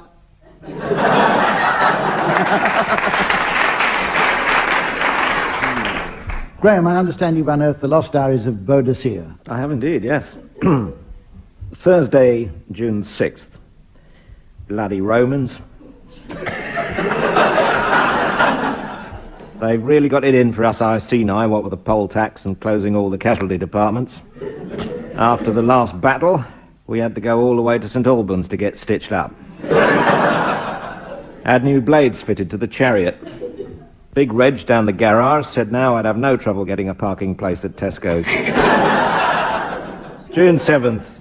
Now there's another Roman legion heading this way. They look a right load of prats in their little leather skirts and brushes on top of their helmets. Still, what can you expect if you get your uniforms designed by Jean-Paul Gaultier? Challenge from Tim. Tesco, that's the ablative. It would be Tescum or Tescar. Yeah. What have you got to say to that? That was the safe way to say it in those days. Rebut it. I rebut that. Yes, I don't agree with that at all. Tescos. I always thought she was a woman. Yes. Well, rather less. She was a fairly, how shall I say, I think it's very unfair to make fun of her voice. That is due to testosterone. Attainable at bargain prices. Well, I don't know. It's time now to play the game called Mornington Crescent. First of all, I see the mailroom has been overwhelmed with another letter from Mrs. Trellis of North Wales. And she writes, Dear Ned.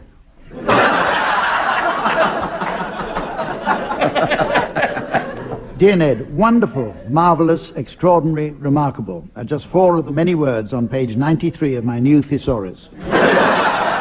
Yours sincerely, truly, faithfully, Mrs. Trellis. P.S. How about some signed photographs? Well, thank you, Mrs. Trellis. They're very nice.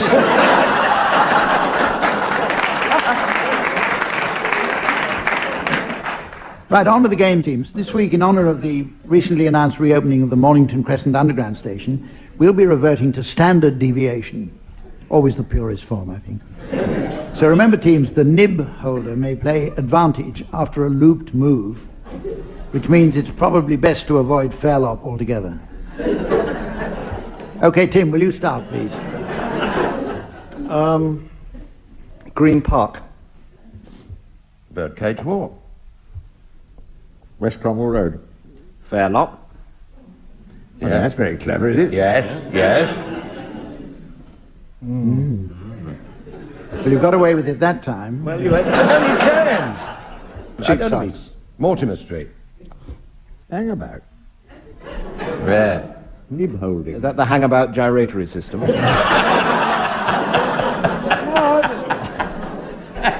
When you said fairlop, who was holding the nib then? No, it wasn't Graham anyway, so that was all right, I think. Queensway. Although, come to think of it... No, I'll allow that. Kingsway. Kingsbury Road. An aficionado up the back.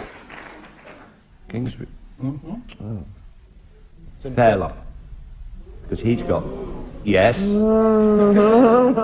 Think about it. Not playing it properly. You weren't the nib holder, were you? No, I wasn't. No, that's the only good thing about it. I wasn't the nib holder. Well, then you can't play advantage. Quite. Because the previous move was looped. Quite right. Yeah, thanks, Hump. Thank you. Try again then, Bazza. Great Portland Street. Oh, right, Tottenham Court Road. Camden High Street. Good. Battersea Bridge Road. Oh, No. I think he... Mornington Crescent. If it's any comfort to you, I thought he was mad then. What did you say, Barry? I only said Mornington Crescent. Oh, yeah, no. Battersea Bridge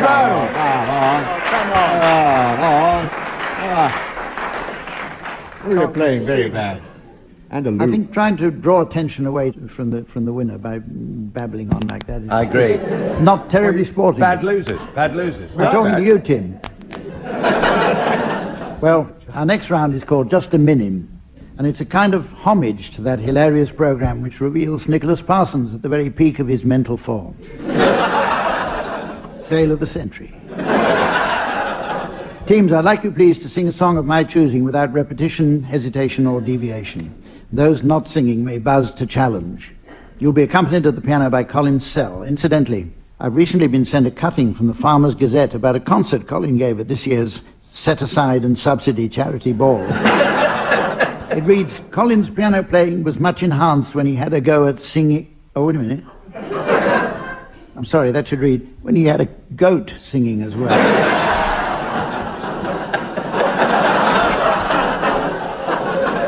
song is I Want to Hold Your Hand, and Willie, I'd like you to start, please. Oh, yeah. I'll tell you something. I think you'll understand. Then I'll say... I don't know the tune. Challenge from Tim Brooke-Taylor. Deviation from the tune. Yes. By the pianist. I was just talking it. Rex Harrison got away with it for years.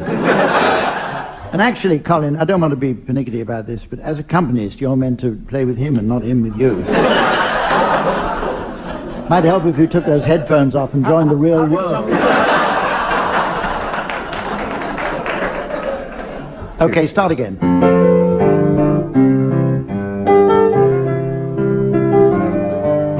Oh yeah, I think you'll understand. Then I'll say that other thing. I want to hold your hand. I desire to clutch your mitt. I would fondle your glove. And when I touch you, I feel happy inside. It's such a feeling that my love I can't hide. I can't Jekyll. Challenge from Graeme. Yes, Jekyll, deviation. It's not a verb. No, quite, you can't. Jekyll is not a verb. Barry, you can take over. I'm incapable of self-concealment. Oh, please, say to me, you let me be your man, and I beg you, quoth in my direction, you'll allow me to grip your digits. Oh, ho, ho, ho. Oh, ho, ho, ho, ho. Oh, ho, ho. Challenge from Tim. Repetition of ho. I'm auditioning for Father Christmas. I don't know. Yeah, I think I'll allow that, although technically speaking, ho, ho, ho, ho, ho, when it applies to laughter, is really one word. Thank you, Hum. Yeah, you got that something I think you'll understand when I feel something and got to the something. Two somethings. Repetition of buzz.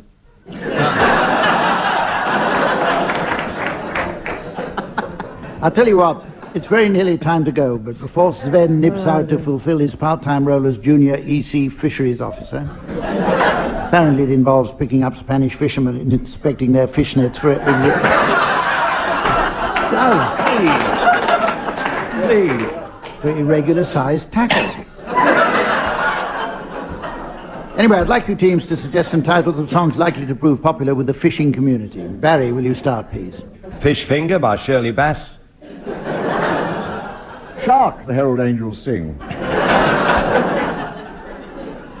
And there's a whole album of soul music, sung by Pike and Tuna Turbot.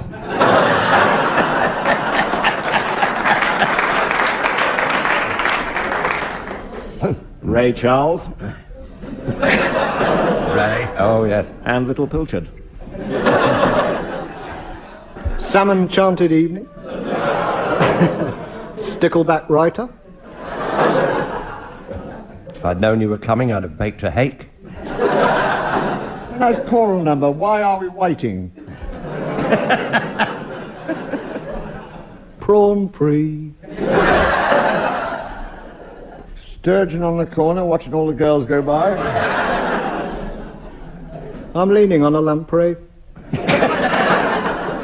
So, Rod Stewart singing Maggot May.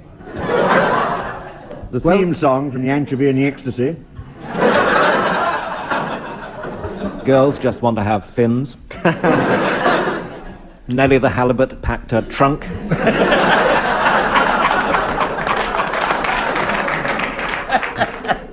Well, as the little white dot of eternity shrinks into the middle of the TV screen of destiny, while outside is parked the detective van of the apocalypse, I see that it's time to blame the dog for eating the license again. And to say goodbye. That's all for this series. Join us again in the autumn. In the meantime, from the teams, Sven and myself, goodbye.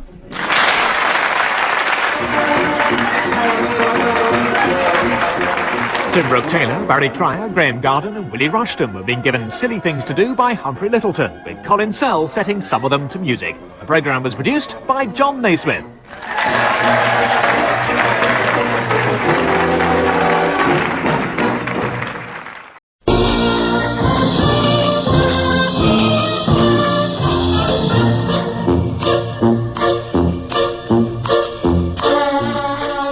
Presents I'm Sorry I Haven't a Clue, the antidote to panel games.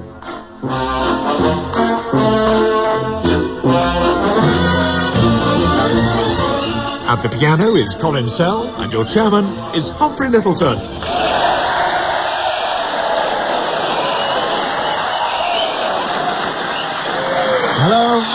Hello and welcome to I'm Sorry I Haven't a Clue, which this week comes to you from the Royal Shakespeare Theatre in historic Stratford-upon-Avon. Stratford is, of course, world-renowned as a centre of theatrical excellence, and interestingly, tonight's teams have all been members of the RSC. Or was it the AA? I don't know. Anyway, they are on my left. On my left, Barry Cryer and Graeme Garden.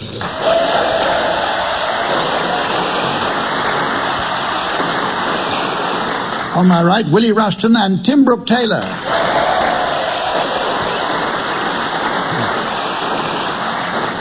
Sadly, our regular scorer, the delightful Samantha, has been filming a new comedy of errors directed by Ken Russell. She doesn't know the film's title yet, but I'm assured it's well up to his usual standard. And, of course, any young actress that's worked with Mr. Russell will be familiar with his famous Lear. However, we're very pleased to welcome back her replacement, a man with more muscles than a well-stocked shellfish wholesaler, the magnificent Sven.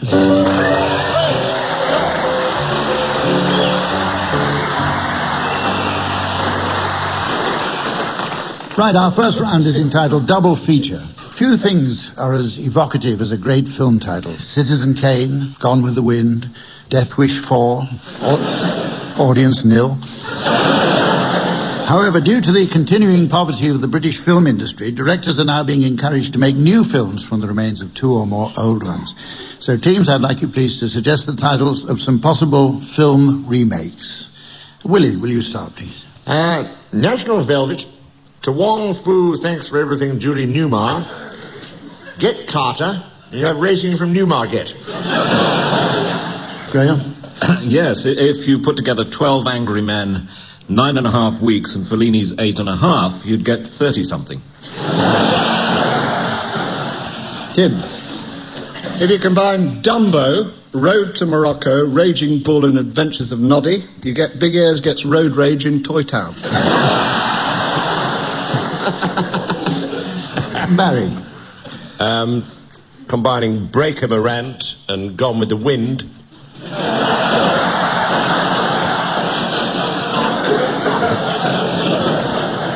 A new film called Who Done It?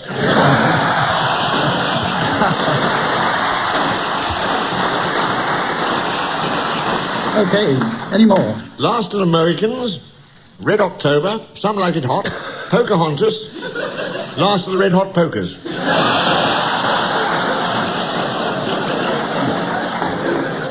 If you combined Superman, Kelly's Heroes, The French Connection, Al Capone, Fantastic Voyage, Man with the X-Ray Eyes, Princess and the Pea, Nightmare Alley, and The Duchess and the Dustman, you get Super Kelly French.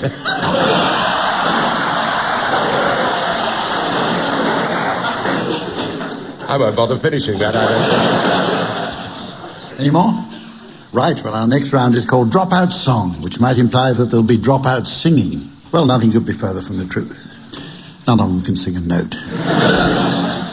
I shall play in a selection of gramophone recordings, teams, which I'd like you to accompany. DJ Sven has his hand poised over my reproduction equipment.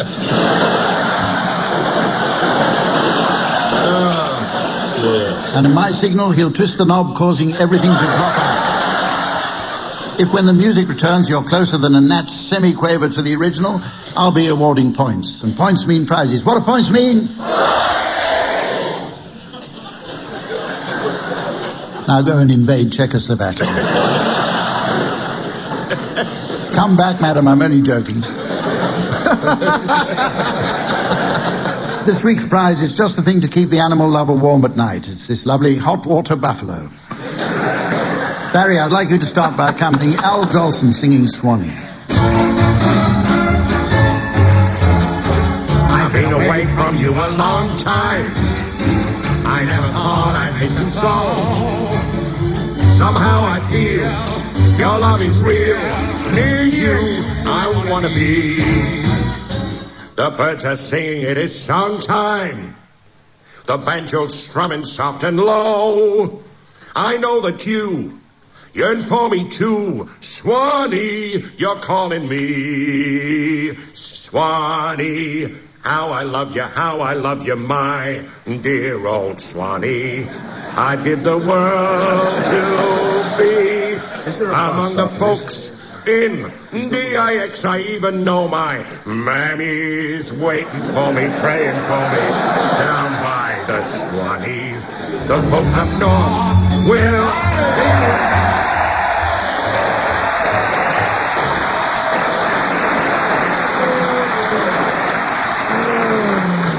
Bang on the right beat. Unfortunately, in the wrong key. Your turn, Graham, now. Would you please accompany Andy Stewart singing Donald, Where's Your Trousers?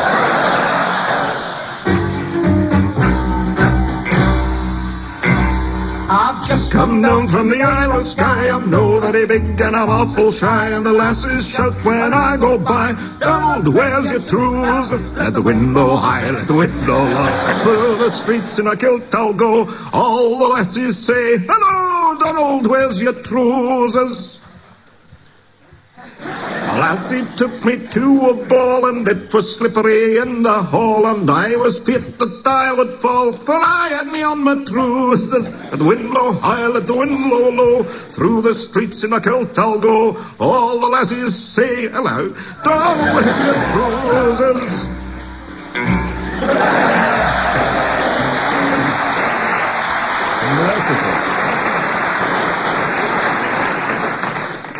Willie, I'd like you to accompany both Anne Ziegler and Webster Booth singing We'll Gather Lilacs. We'll gather lilacs in the spring again, and walk together down in the English train, until our hearts have learned to sing again. When you come home once more, just trust. Leaving by the lilacs blue, you'll hold me close and never let me go. I'm coming. Your eyes will tell me all I want to know. When you come home.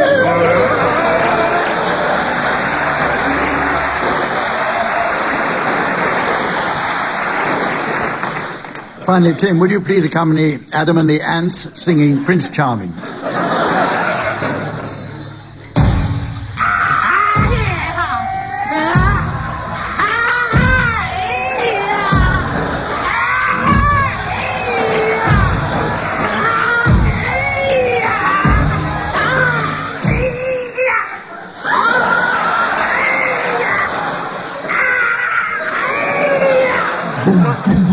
Have you back, Chip, alongside you. Don't you ever stop being dandy, showing me you're handsome. Don't you ever stop being dandy, showing me you're handsome. Prince Charming, ridicule is nothing to be scared of. Don't you ever stop being dandy, showing me you're handsome.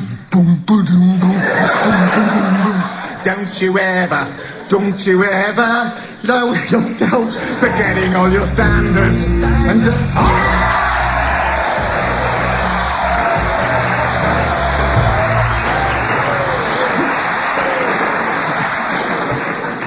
I don't know. I got out of the habit of prayer until I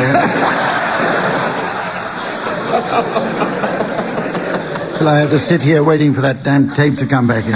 Anyway, the next round is called Word for Word. In it, team members must take it in turns to say a word that's completely and utterly unconnected with the last. So, for example, if Oliver Reed is followed by sober, that would be perfectly okay. The opposing team should challenge if they notice a connection. Okay, Tim and Willie, will you start, please? Peace. Suds. Lock. Suitcase. Boulder. Nonsense. Moribund. Rubbish. Cuddling. Lamp. Kissing. Toupee. Colitis. Frisbee. Doubt. Challenge there from Barry. I didn't hear what Willie said. Nor did I. Very seldom do. I can't remember. I think I said toupee, but I can't remember. We may have to have an action playback. Yes, I did. Well, I don't know, but just for a change, Barry and Graeme, will you take it up, please? Plebeian. Plinth. Challenge from Willie. It's fair to say that Prince Charles is a plebeian. Only in China. Now. Right.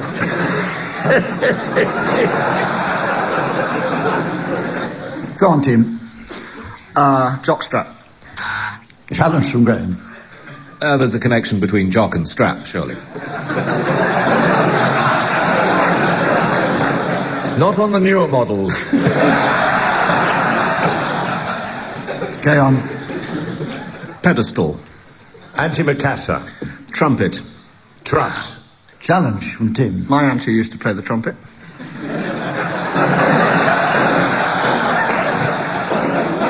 Not many people have antimacassars, but I did. All right? Well, with that game poised evenly,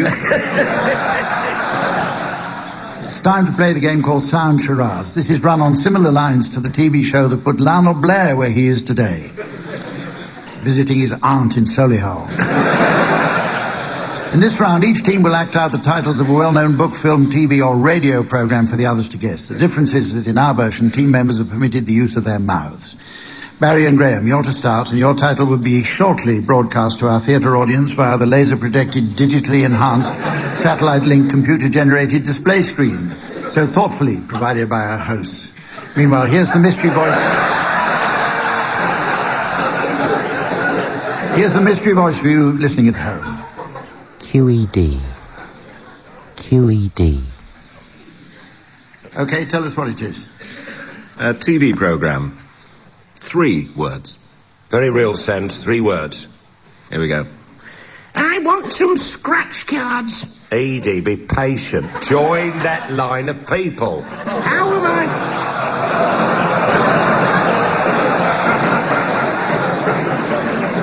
How am I going to get my scratch cards? Go and stand behind that person over there, Edie. What do I do? I'm 84, you know. Stand in the line. How else can I put it?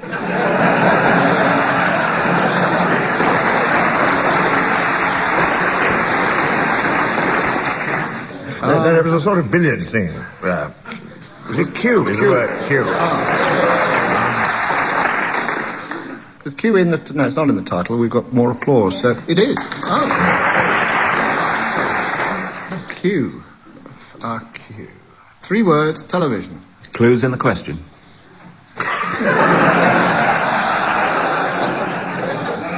Yep. Question of Q. No. Dr. Q.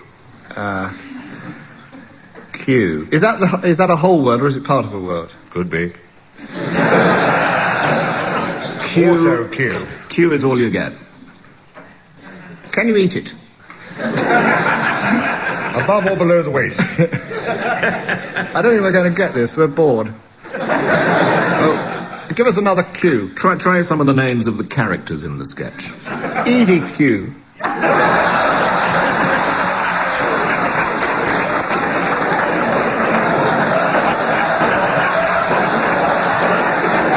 Q-E-D.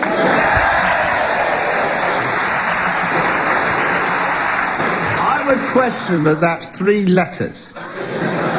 3 words? 3 words. 3 words. Quadirat demonstrandum. Not in the title, it's Q-E-D. If you've got a query, Tim, ask the lady in the audience. She's taken over the chairmanship.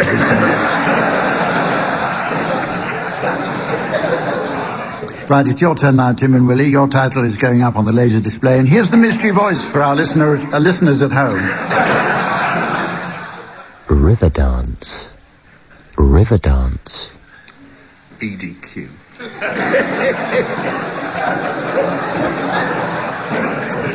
It's another game called Anagrams, isn't What is it, Tim and Willie? You starting, Willie? Silence of the Lambs. All right.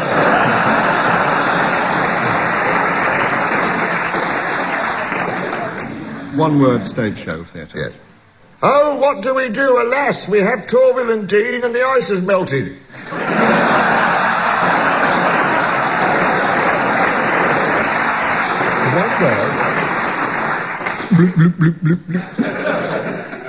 One word. One word. It's quite enough. Is there a sinking connotation in the word? Melting? No. No. Thaw? No. No. No. Wet. Sorry, I say no. Wet? You say wet? Wet? Yes, wet. Water? Oh. Lake? Is that your thesaurus? Lake. Lock. Puddle? No. Pond? What are we on the banks of? Avon. What sort of a geographical... That would have been beach. River dance?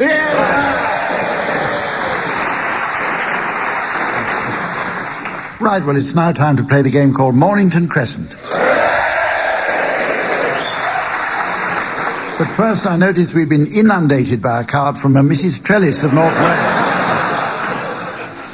Dear Dr. Clare, she writes, so pleased to hear that Tim Brooke-Taylor is back. Without him, the show was like Hamlet without the balcony scene.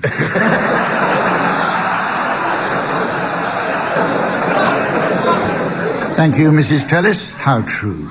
On with the game, teams, which this week, in honour of our visit to Stratford-upon-Avon, will be played according to Tudor court rules. As many will know, this was the version of the game formally adopted by Henry VIII, and one which Shakespeare himself is likely to have played. Obviously, the playing area was considerably smaller than today, and many streets were effectively out of bounds due to plague. But it's basically the same as the modern game. According to the popular Arden edition of the Tudor Court Rulebook, at the passing of the codpiece, 'tis the holder who may nominate, except when out of croup. Well, I have with me the required piece of cod, which I shall now pass to you. Tim Brooke-Taylor, will you start, please? Tyburn. I'm handing the piece of cod to Barry. Right.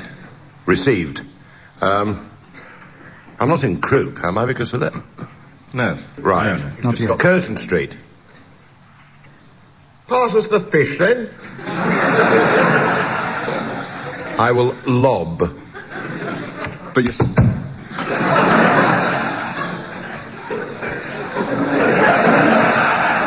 What sort of radio show is it where you have to make your own sound effects?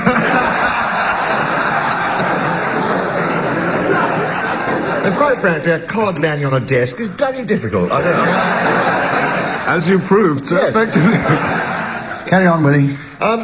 Northumberland Avenue. Ooh. Thank you. Oh. This is haddock, isn't it?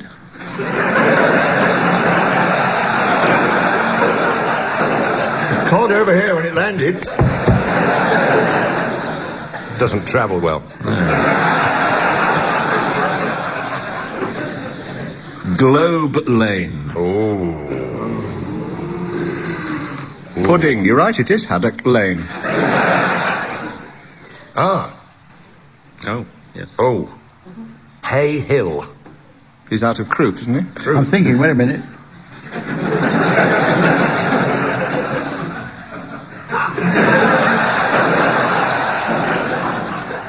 Well, it's a moot point. I'm going to rule that he's not, because it's a borderline case. Okay.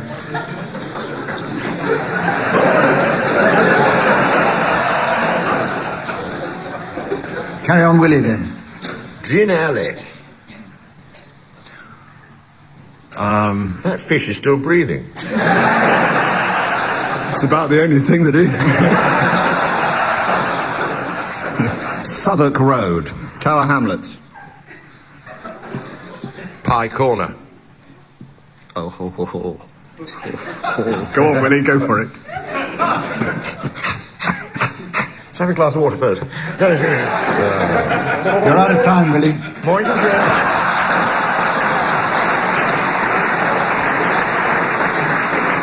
Oh, go on if you must. No, I don't like to now. I prefer to accept that Mornington Crescent. That was a bit of an anticlimax on the whole. Yes.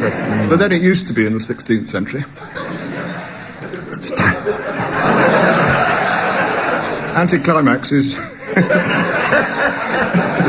Lemming. She and Macassar. Yes. Always used to come at Christmas. Climax and Macassar. Here they come. During your absence, Tim, how were things in the Betty Ford Clinic?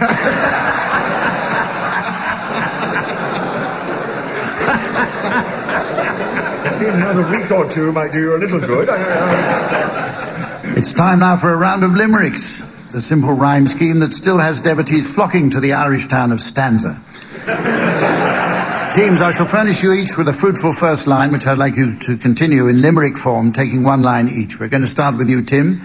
That potty old monarch, King Lear, was a martyr to chronic diarrhea.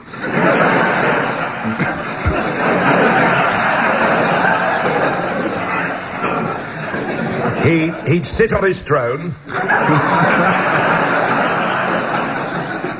emit a loud groan, and nobody else would go near.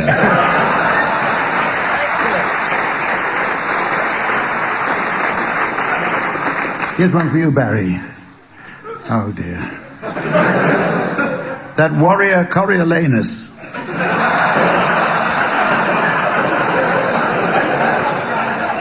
that warrior Coriolanus did several things that were heinous. He tortured the cat. Set fire to my hat.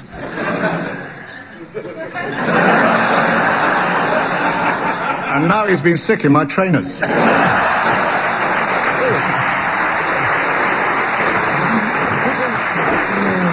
Willie, here's one for you. That jealous old soldier Othello.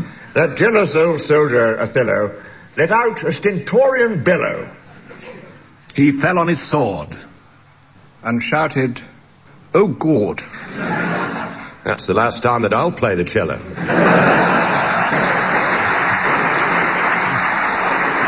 Finally, Graeme, here's yours. At an orgy, old Julius Caesar met a virgin and tried hard to please her. She said, "My name is Mimi." Are you pleased to see me? Or is that the Tower of Pisa?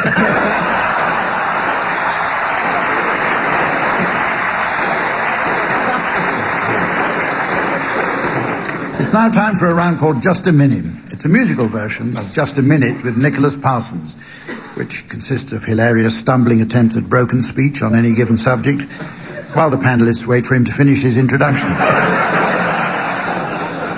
Teams, I'd like each of you to perform a song of my choosing without repetition, hesitation, deviation, or repetition. Buzzers are provided for the non-singers to challenge. And take note, teams, that excess buzzing may drown out the piano accompaniment of Colin Sell, with any luck. Incidentally, Colin doesn't restrict himself just to playing the piano. In fact, he's recently been excelling himself with the cornet. Although, if anyone prefers, he does carry mibbies and chalk ices. Right. The song is Run, Rabbit, Run. And Graeme, will you start, please? On the farm, every Friday, on the farm, rabbit pie. Every Friday that ever comes from long. Oh, was that a chart? Yeah, he did say on the farm twice, didn't he? And Friday. Yeah. Am I being too literate? Is it because I've been at this clinic that I suddenly see the world clearly? No, you're right. I thought I could get away with it. But... Yeah. That's the first time, actually, that there's been a correct challenge for, I think it's 7.5 years, and I've forgotten what we actually do now.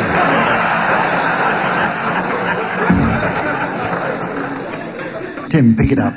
So every Thursday that ever comes along, I get up early and sing this little song.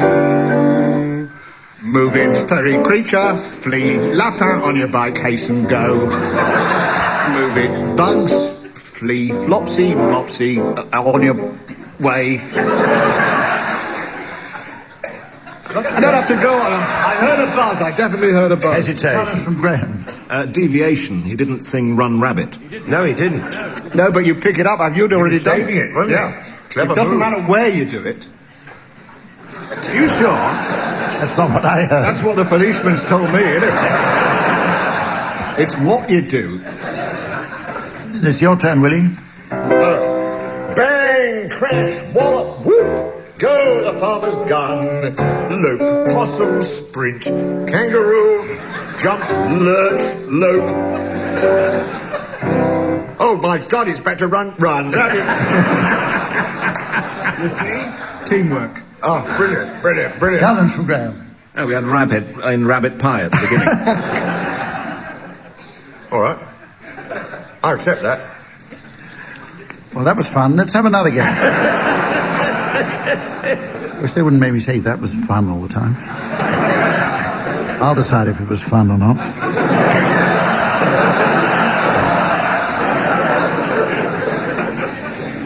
Well, the best is yet to come, but before we run the closing credits,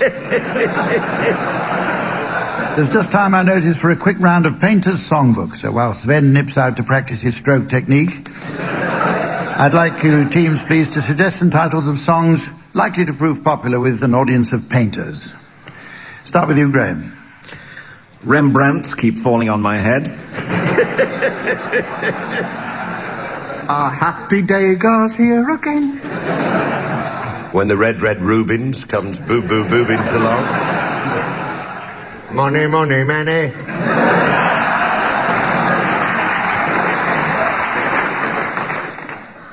Minimalist the Moocher. And there's Damien Hirst's new single, How Much Is That Doggy in Formaldehyde? The Boogie Woogie Broigle Boy. When the pre-Raphaelites go on again all over the world. Just a Van Gogh and Doris. And they're going to sit right down and paint a Canaletto.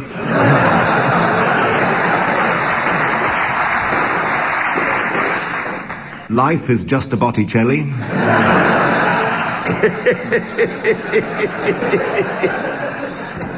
Still life is the name of the phrase. Michelangelo the boat, hallelujah. And using painters in the widest sense, never mind the Dulux, it's the Sex Pistols.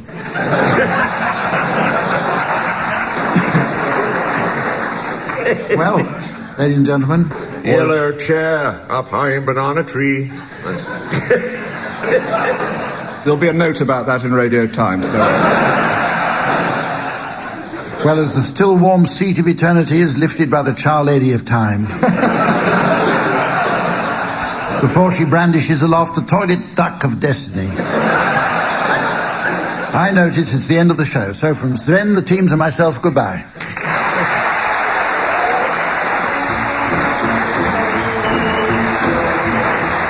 Brooke-Taylor, Barry Cryer, Graeme Garden and Willie Rushton have been given Silly Things to Do by Humphrey Lyttelton, with Colin Sells setting some of them to music. The programme was produced by John Naismith.